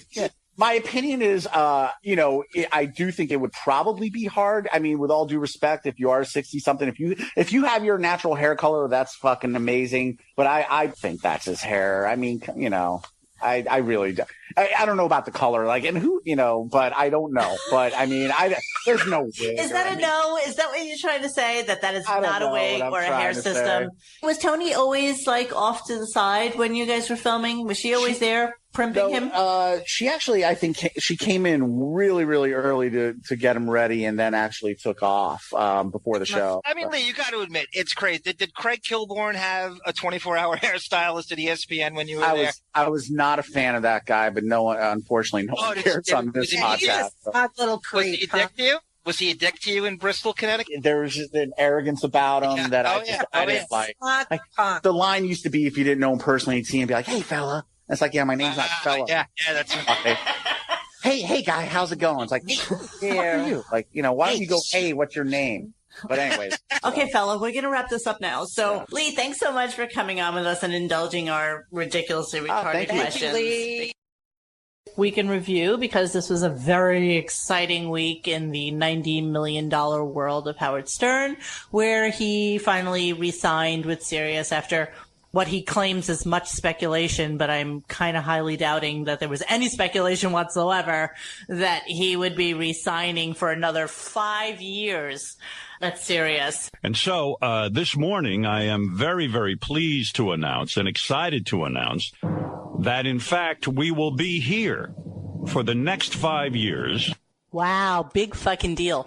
So the word exciting came out about, I'm not even joking, he must have said the word exciting no less than 20 times during that entire thing. It's really exciting. What we're doing is exciting. This is a really exciting time in our lives. Yeah. And it's like, who are you fucking kidding? You've been doing this 10 years. So there's all this new and exciting stuff that he wants to do. But the fact that he is going to be there another 5 years, that will bring him to 67 years old.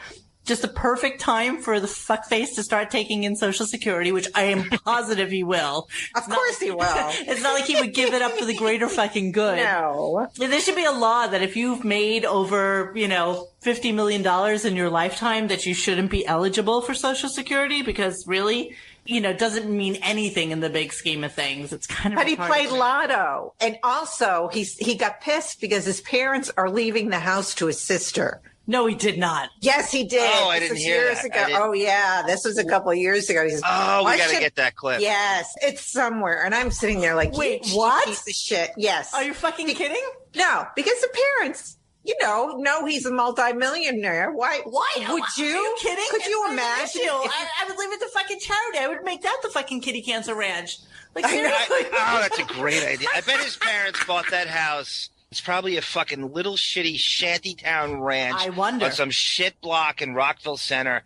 I just think he wants everything. I think it is that bad. I really think he does. He was pissed. He was legitimately pissed. Who could and also, when they redecorated, he got pissed because he wanted his sister to chip in for the my God, renovation. Jesus Christ! All right, we have to find that. I would love to bring that up. Yes. I would love to bring that up.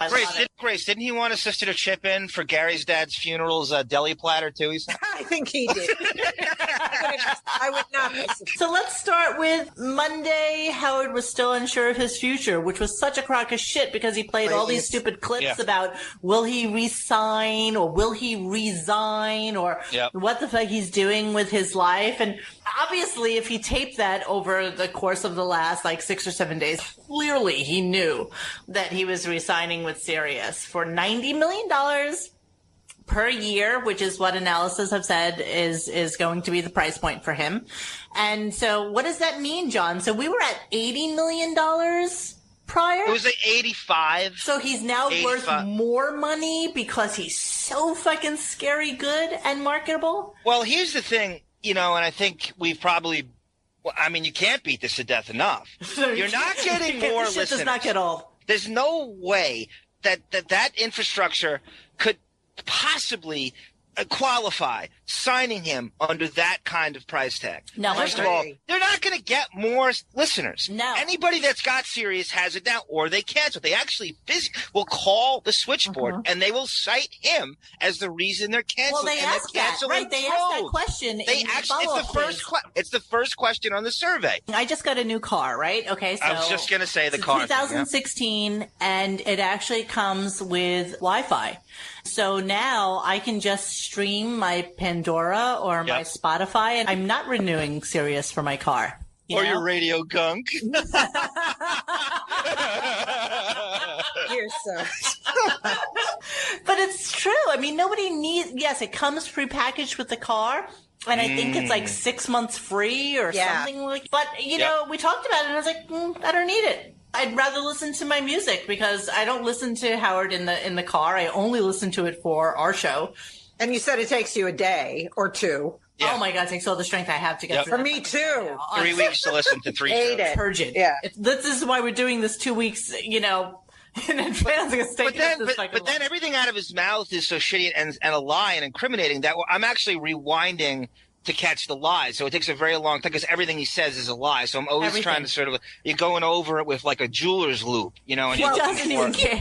What he said on Monday was today, I really don't know for sure.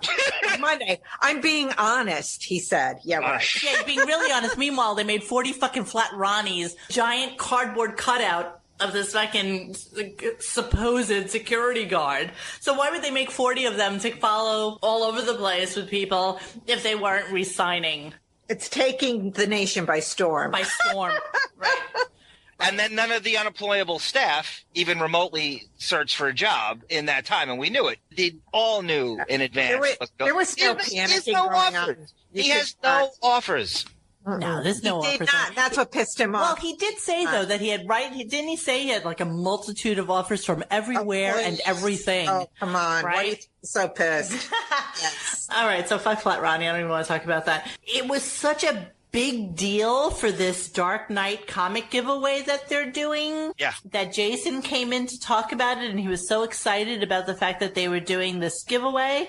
And Howard made it seem like he had no fucking idea what they were talking about. I mean, that's a pretty big fucking deal, no? I don't even know what it is. What is that? Just, you win Batman. Any comic book has different artists over the years. A guy will draw him for 5 years. He'll pass the baton on I just got that.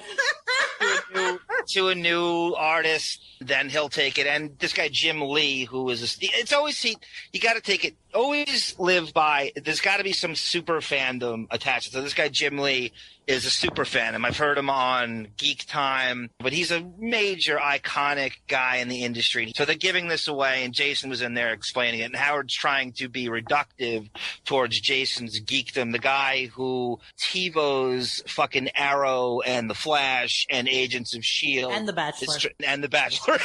Can't forget that. The Bachelorette is were you annoyed at the more of like Howard's questioning Jason as a fitness guy? How active DeVille? Yeah, how active were you this weekend, Jason? You look fatter than fucking ever. I feel bad for Jason. I feel like he's probably genuinely a nice and smart guy, and yes, I think so too. Absolutely looks like a piece of fucking wet mozzarella with hair on it. I understand that, but he looks and worse he should, than that. and it's a good thing that he's childless. Let's be honest. Like I said, that's one of the smartest things he and his wife ever did. They said not they bear made children. That, exactly. Right. They said that we know we'll have an ugly, hairy beast. We're not going to procreate. Exactly. Good for them. Poor Love Jason. that. But Jason was actually taken aback by how much, of course, Veal didn't know about the whole fucking comic book thing and what a big fucking deal it was. Basically, there's 40 different covers that they enlisted a bunch of different artists from all over the country. It was like every state has a special edition that has special edition say that fast. Special edition coverage. Special. That will be available only in that state. Okay, so what else happened on Monday's show? Anything you guys want to talk about? Colbert's ratings discussion. Colbert. I'm sorry. Vinny Favale called in the next day to kind of backtrack about Colbert's ratings, which Howard was completely wrong about. It's like, how dare this guy who feigns that he has 30 million listeners talk about ratings that he is deal with for 10 years. Yep. So true. Pissed me off. Oh, Mr. Snark. Oh, yeah. What are your ratings? How many do you have? Which is how he got signed to that contract, because they have no numbers. He's not beholden to anyone. He has a captive audience without any repercussions whatsoever for whether he's winning or losing. The only other time he's ignorant about ratings is when it comes to AGT, because he never seems to remember what those ratings are. That's what really irked me, yeah. He never remembers those. Yeah. With the Colbert, isn't that when he started with Les Moonves and Julie Chen? Yeah, that was...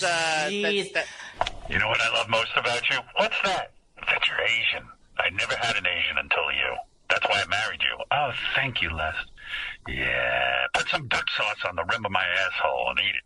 Of course, it's my pleasure, because you're such a powerful man. And you're attractive, too. Are you fucking kidding me? Like, seriously?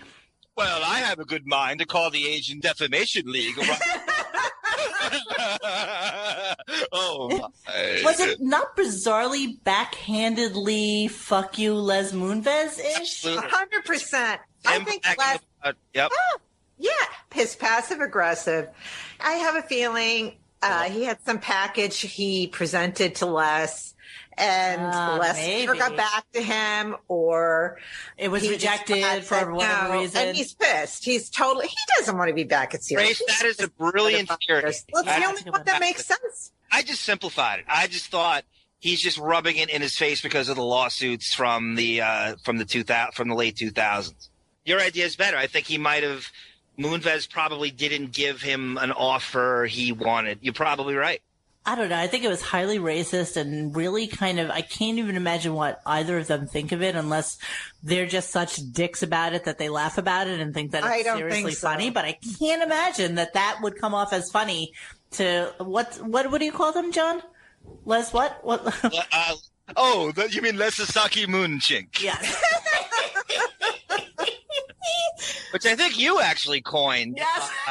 I'm not even sure where that was, but it sounds so good when you say it. God damn it. It's just it's the big power couple, like Brangelina. Let's just talk. I saw them walking down the street not that long ago, and she was still really, really made up. She must have just come from whatever show she. And by the way, Julie Chen's not so dissimilar to Beth. Just FYI, just in terms of her being able to get fucking jobs because of who her husband is. Her lassie poo. Her head is not that dissimilar to fucking O.J. Simpson's. Like, it is tremendous. She has a tremendous fucking head. And then she has this big fucking Darth Vader helmet of hair on top of it. Yeah, she has a huge head compared to her husband. They really look like double zeros walking down the street. It's kind of like a bizarre thing. So he's a pinhead and she's like a marblehead. She had more work done than Chelsea Piers. Oh, my Lord. She says she didn't. She says she didn't, though. Please. Oh, my God. Pull up that before and after. I don't know, but she just has a tremendous fucking head. All right. And Grace, Les has a Jackie tan. Yes. Les has a take me out to lunch Jackie Oyster Bay tan. Yeah, Les is not that dissimilar to Donnie Deutsch. They both have comparison. Yeah, they're that same kind of New York Long rich, Island smarmy guy. And 100%. 100%. Fake smile, fake teeth. We know that. Yes. Yeah, right? Same guy. Shoppers. All right. Anything else happened on Monday we want to talk about? Tina Fey came in. Whatever. Yeah, that was a real fucking big hit for you, yeah. Tina Fey. Nice job opening the same week as fucking Star Wars. That helped. Oh, I forgot something. Do you have this audio, Mooney? Because I have it. What, baby? I know you do too. The fake 15-year-old that called him, telling him how that was Monday. Here we go. 15, and I've listened to you for like ever. Thank you. And I just really don't want you to like go off the air. Are you crying, Cameron? Okay, really? 15 years old. He's been listening to him for like forever. Ever. And I really don't want you to go off the air. So let's kind of... How long could he possibly have been fucking listening to him? Like, seriously, I have shoes older than this fucking kid. So you have a 7-year-old listening to K-Rock. And where is this? And he's in Detroit. Wasn't he in like Michigan or something? So he's at 7 years old. He's somehow finding. Well, that's 8 years. He got it serious. That's so. Oh, I mean, we can go younger. Been in series for 10 years. 5 years old. So now this kid, according to this phone call, at 5 years old, is seeking Howard out on terrestrial radio and is allowed. The only reason he allowed that call on is because the kid actually had a wimpy fucking voice and he sounded like he was maybe crying. So Howard really just wanted the cry aspect of it. I'm sure they told him in the little like clips saying, we got this 15-year-old who's crying about you leaving. But he really wasn't fucking crying. I think that was just his like breathy little. You think that was a real call? I don't know. I think that's the only reason he took the call, honestly. I really wish somebody would come forward with those fake calls. Seriously, if anybody's listening to us that used to ever be part of the show, we really want to hear from you in terms of the calls that come through, and because I think they're all a crock of shit. I do too. Yeah, for sure. Okay, so Tuesday was the big announcement. Woohoo! So he's going to be there another 5 years. Yay! Yay. Again, $90 million per year. So that brings it up to how much a minute nowadays? Go, because we're at tacking on 10, I'm going to say $2,500. $2,500 a minute. A minute. That's wow. obscene. When he plays a 9-minute Led Zeppelin, that's $20,000 he gets. Just to play that song, which the royalties are probably 50 fucking cents, and he's getting $20,000. And it's even more mind-boggling to me that I have some haters out there on fucking Radio Gunk who are like, we have to defend Howard. We have to have his back. It's like, who the fuck are you kidding? The man makes $90 million a year. He doesn't need you to defend his fans, him. my darlings. He doesn't need you to defend him. I promise you. He doesn't care about you. Right, so here he is. He makes the big announcement. There were a couple of issues that went with that, and one of them was his vision for the future. So let's listen to that. But I worked on this for 5 years to bring this vision of mine together that would bring our audio, our video, everything together, and then some. Wait till if I pull this fucking thing off. Oh, my God. Fuck you, everyone. So he has a vision for the future, and apparently what that vision is to have interactive audio and listener kind of reaction and stuff like that. So it's basically fucking Periscope, except done by Sirius. So he's had some vision for like the last 5 or 6 years that has not been able to come to fruition. But then all of a sudden Sirius came to him and said, yeah, I think we can make this happen for you. And that's why he re-signed, because he has this vision for the fucking future, and Sirius and if he can pull it off, right? And if he can pull it off, he's done mock-ups of it. I love him. I love him pretending that he's all this team, this Sirius XM team player, and then he skulks around the hallways checking out other shows. And there's Adele. There was Adele there. He hasn't left that freight elevator in at least 8 years. I think when they first got there, they had like 60 Minutes did a piece of him pretending to sort of walk around, and we're all on the same team. And occasionally they'd have people sort of drop it. They had that compound shut down like it's fucking Fort Knox. Absolutely. You can't get anywhere near it. There's nobody dropping it. And that would be one of the beauties of, like, initially I thought in the beginning, oh, this is great. There's one huge building with all these people in it, and you never know who drops. Yeah, lots of synergistic. And they have that thing locked down. That freight elevator's ready to go at 10:30. He's on. There is none out of the that. Fucking door. Out the door. All right, so here's him talking about his new app, which is going to be really, really exciting for all of us as well. I'm so excited. But there's an excitement about an app we'll be developing that will now include video streaming of the show, so our fans will be able to see us live. Our fans will be able to get our archives, our complete archives. You'll be able to, on demand, get everything you want audio and video-wise, and then some. And when I tell you what it's going to be, you're going to be very excited. Excited. Everybody's excited. We're all excited. I'm going to actually do a fucking count. I have to do a count of how many times he said excited. We got to put a compilation together. It shouldn't be too hard. Excited. I know, I'm just going to say, every time he says it, I'll record it. Excited.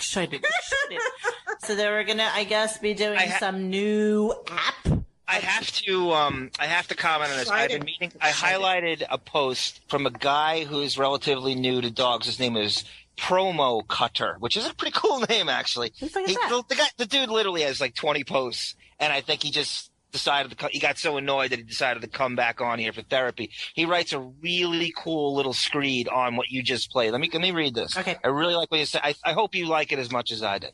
2 years to develop an app that streams video? That sounds about right if this were 2002. The only real issue here is the sheer amount of data that would have to be stored and transmitted. The only content on the show is the 90-minute interviews. You pretty much need the Netflix app, except instead of interesting movies or TV shows, it's long, repetitive interviews shot from just 2 different angles. I'm sure there's a huge market for that. I shouldn't even be arguing with myself. I've been listening long enough to know that this is just another one of Howard's announcements that will never, ever, ever materialize. Howard's ego could not take getting a significant pay cut, so he had to throw in several years of media rights and pipe dreams about a video service so he could look more successful than the last time. You know, that's pretty interesting. And there has to be a way to quantify the app and how many people have downloaded it and things like that. I can't imagine that that's not an easily accessible number. I can tell just on the iTunes App Store how many people are following us. on RadioGunk.com and on iTunes. And, you can tell immediately how many people are following you and how many people, and it tracks it. And, you can get like all sorts of pertinent information to like the demographics and everything like that. So it'll be really interesting to see who's in charge of this. If it's streamed out of Sirius, then again, it'll be like the fucking mystery numbers that nobody will ever know about. And that's his way of keeping things under wraps. Because if he were to go anywhere else, there would have to be a number that quantifies how many people are listening to him. And I don't really think his ego could take it. And again, I have to go back to this. You're getting $90 million fucking dollars a year. Yeah. To phone it in and have these shitty phony phone calls. You know what we should do? We should each take one day's show and just see how much of it is actually him talking versus phony phone calls and all the other shit that goes on with that. I'd like to really see a pure number of how much time he spends. You want to take out the Led Zeppelin 10-minute songs, and you want to take out Let's all see the how bumpers. much time he really spends talking, because he's so fucking exhausted after his 4-hour workday. And you know what? I get it, you guys, honestly. I mean, we do this stupid fucking thing one time a week, and we babble incoherently for like 2 hours. And I get what it takes out of us. Usually Grace and I... Yeah, but we don't have 55 people working for us in the back office. But and we're not getting it. Even still, money. Grace and I walk home. And we're not getting paid. And I said the other day, I spend more on fucking lunch than I've made on this fucking show. Of course. But it is an exhausting thing, and I get that, and I get that you've been doing this for 250 fucking years, but seriously, quit your fucking bitching. All right, let's continue. Sorry. So Robin Bald. This was a tough 5 years for me, and I'm so happy to be able to have another 5 years. And that's what I keep thinking about. And it almost didn't happen. Yeah, you had a tough 5 years. Imagine me. If you had left the planet, what would I have gone through? All about him. I would have had to go on. That's right. It would have been over for me. It was actually a very, very touching moment. Hey, how did that sound, by the way? I feel really good about it. We'll see how I feel really good about it.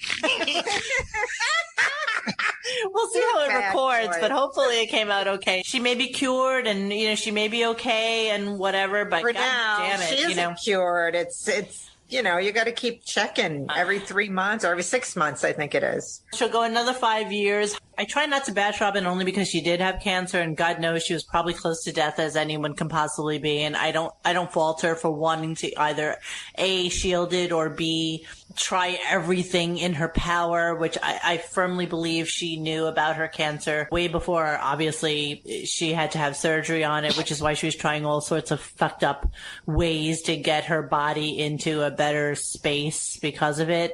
All right, let's go to Wednesday. So Wednesday, Howard started off the morning by saying he was really crabby. He doesn't know why he was so crabby, but he was crabby when he made the announcement, even though he's so excited about it. I didn't even pull Which means, guess what? Guess what? Somebody from fucking Sirius management came to him and said, dude, we just gave you 90 million goddamn fucking dollars. You could at least show some sort of excitement about it.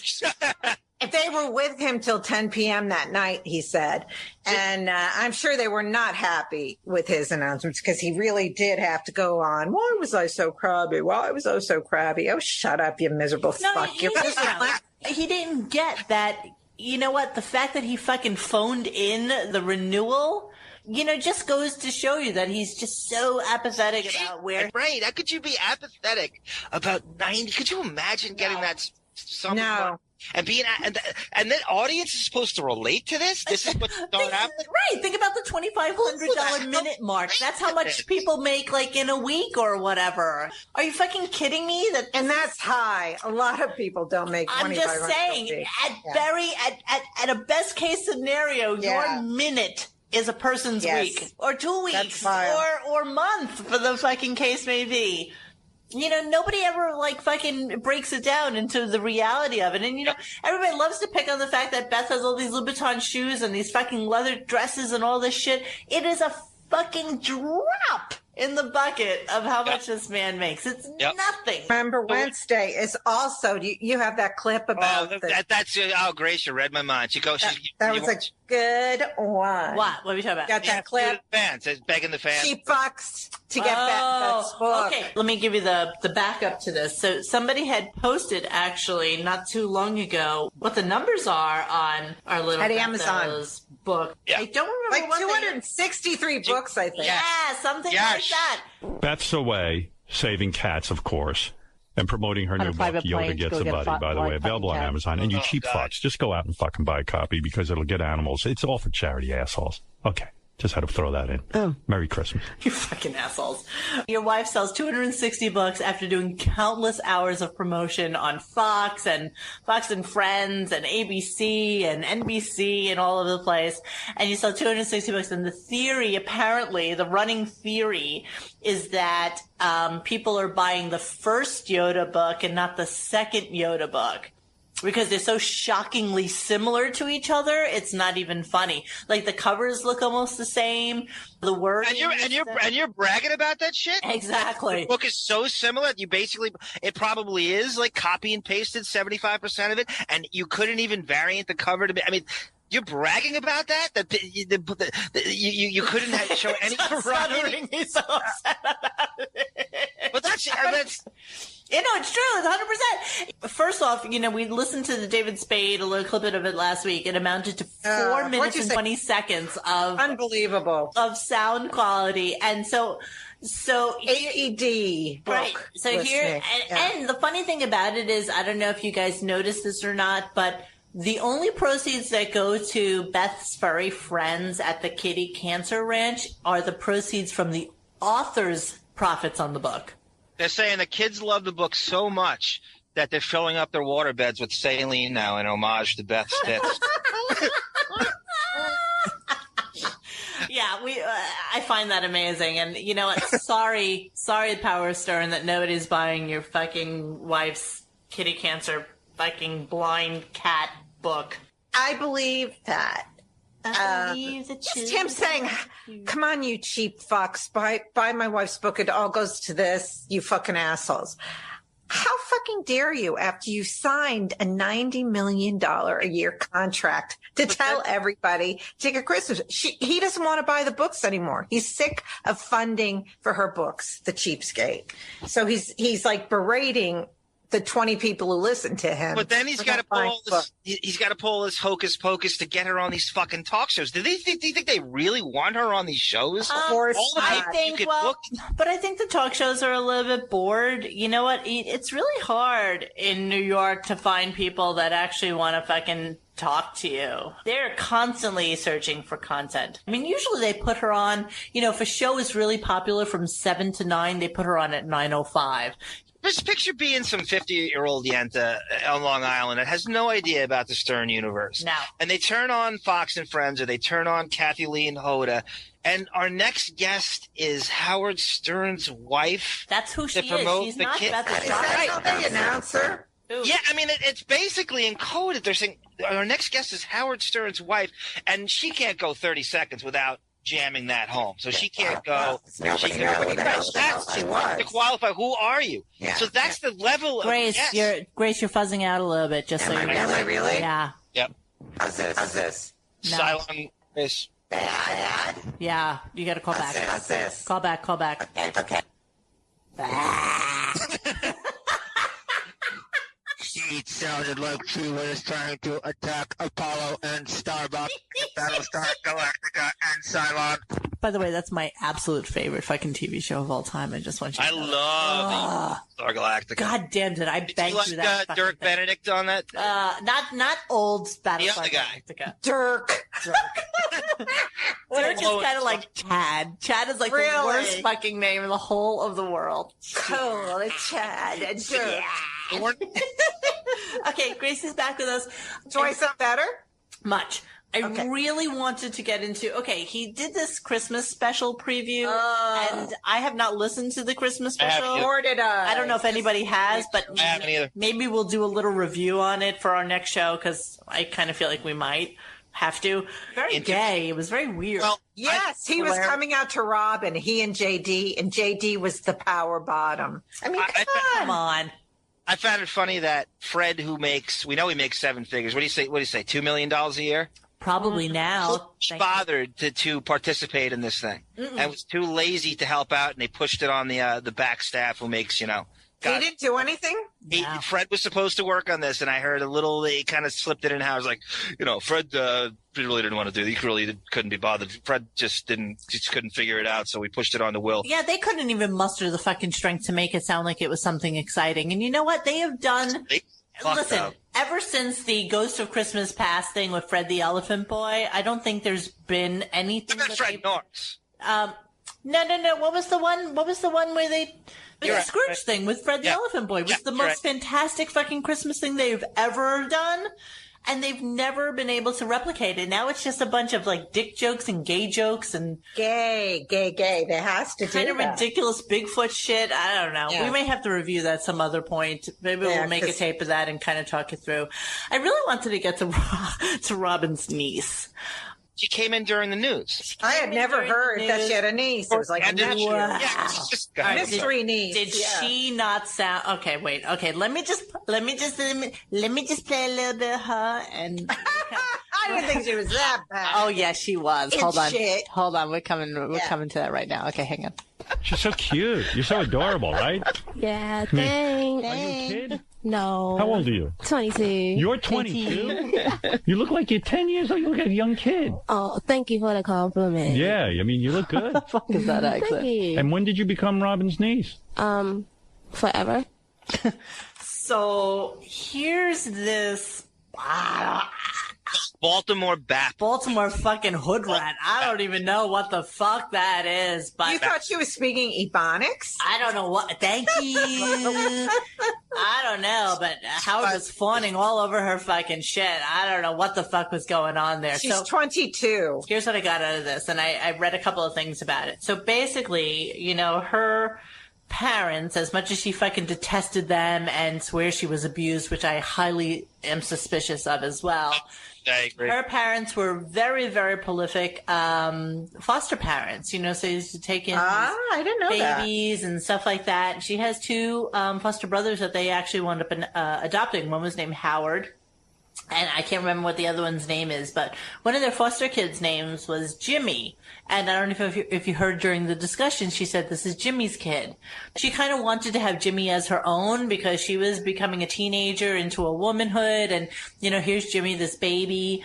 And she kind of felt like Jimmy was her baby. And so she, I guess, was like friendly with Jimmy for a while. And then they kind of separated ways. And she probably sought him out later on in life. And this is Jimmy's child. Apparently she's going to school. She wants to be FBI and she wants to be forensic science.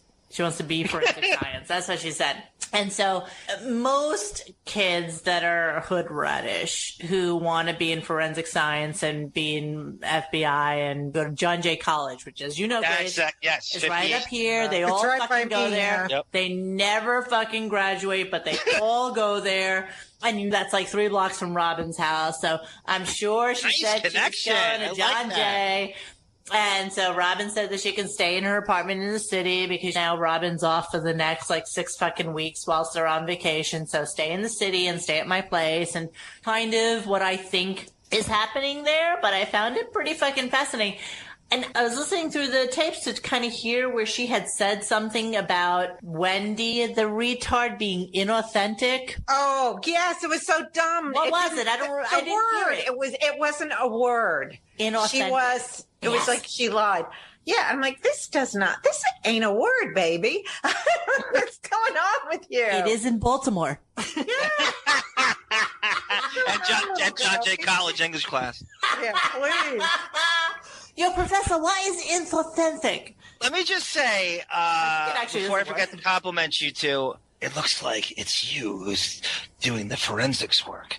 I cannot believe you connected the geographical dots of John Jay College to Robin's apartment just now. You like that? That was brilliant. That was really good. Thank you, sir. By the way, I'm just throwing it out there. Inauthentic, as much as we want to combat the hood rat, is in fact a word. I really didn't you think it wasn't? It sounded pretty fucking inauthentic. Yes. Word. Hey, you know what else happened on Wednesday? No, what? Really? this makes me laugh. I didn't get a bonus. That's what happened on fucking Wednesday. No, go ahead. What happened? That stinks. Oh, you know. Nor do I. Because Speaking of which, I got a theory for you guys. Speaking of bonuses and the Howard Stern staff not getting them anymore because of this Christmas party, which they throw at Lure. As in, like, fish party. Makes sense. I get it. It's like a lure, like a fish. Yes, Those clever Manhattan restaurants. Sorry, for the wealthy pescatarian in your life. Do you think that Christmas party is a write-off for him? Yes. 100%. Yes. Yes. And you'll always say, "Oh, you don't know how much money I spent on this, Robin. You just, shut up." Hey, you know what? Did we see this year's Christmas card yet? No. Has anybody posted that? I'm curious about that. He said he sent out like 2,500 Christmas cards when he was ranting about Gary giving him one and he had to carry it home in his. I know, it was such his fucking man bag. For him. You know, I have every year's Christmas card. I'm going to do like a little thing on that tomorrow. I'll post all the Christmas cards from years gone by. I'd be curious to see what this year's looks like. I'm surprised nobody's even twatted it yet. I know, that's odd. And he's like I said, he sent 2,500 out. But I want to get back to what he said about Beth, which is I can't believe this one. He said Fox and Friends has asked Beth to sit in, when someone's on vacation. Can you imagine that? And his reason for him not wanting her to do it is because it's such a crazy conservative thing, and I don't want them to think she's conservative. It's like, dolt. Because she might come off as inauthentic because she posts fucking pictures of kittens in Bergdorf bags while babies are getting shot in fucking Sandy Hook. Is that why?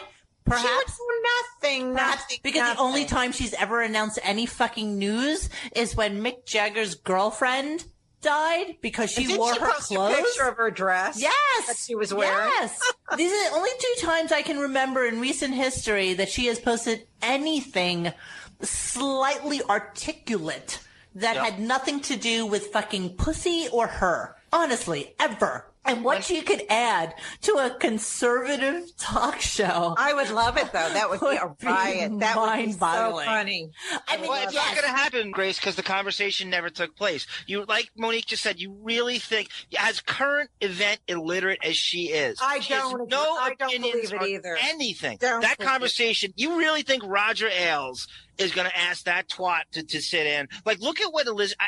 We all hate Elizabeth Hasselbeck. Hello, who came from fucking Survivor? Let's be honest. I mean, who was she? Right, but she has opinions, and she's kind of, very conservative, and she's conservative. She fits the narrative. Who's that other little twatso, almost hood rat? Stacey fucking Dash, who got herself suspended. Oh yeah, good reference. Yeah, she was from Clueless. She was the light skinned broad from Clueless.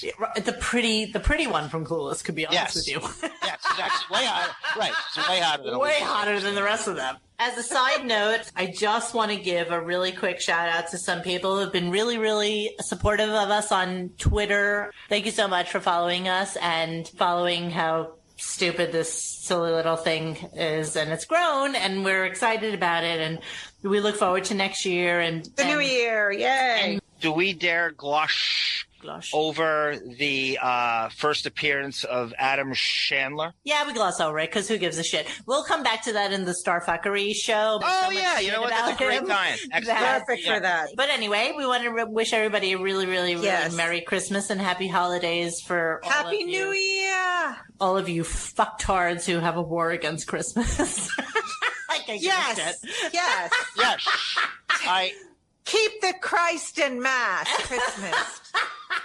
So, fuck this happy holidays shit, well, happy holidays to all of you, and Merry Christmas to everyone. And, maybe Arm wants to sing us out with a Christmas song, perhaps? I think we should all sing a Christmas song. Oh, God, I don't know any. I suck so hard at this. We wish you a Merry Christmas. Come on. Yeah, I'm going to sing. This is Ben Stern singing George Michael and Wham's Last Christmas. Let's see if I could. Oh my God, I fucking love him, Grace. I swear to God.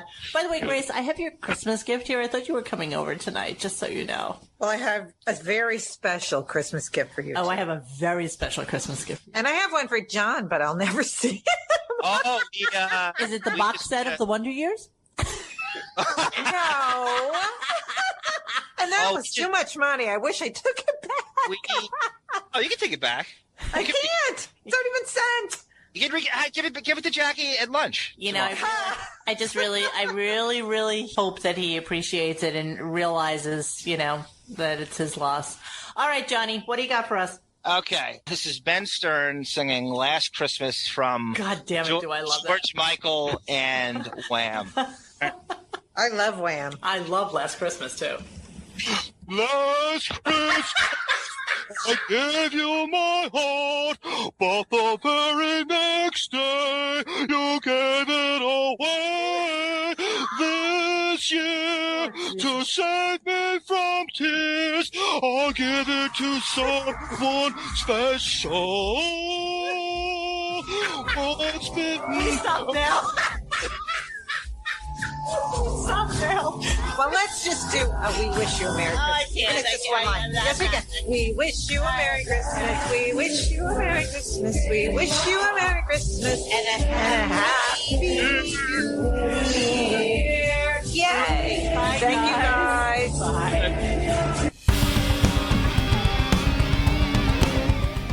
Hey guys, thanks for hanging with us tonight. Please join us for any further discussion at RadioGunk.com in the forums section. Follow us on Instagram and Twitter at RadioGunk. And don't forget to like this and subscribe to us and hit that little bell so you know when we're doing a new show. Thanks.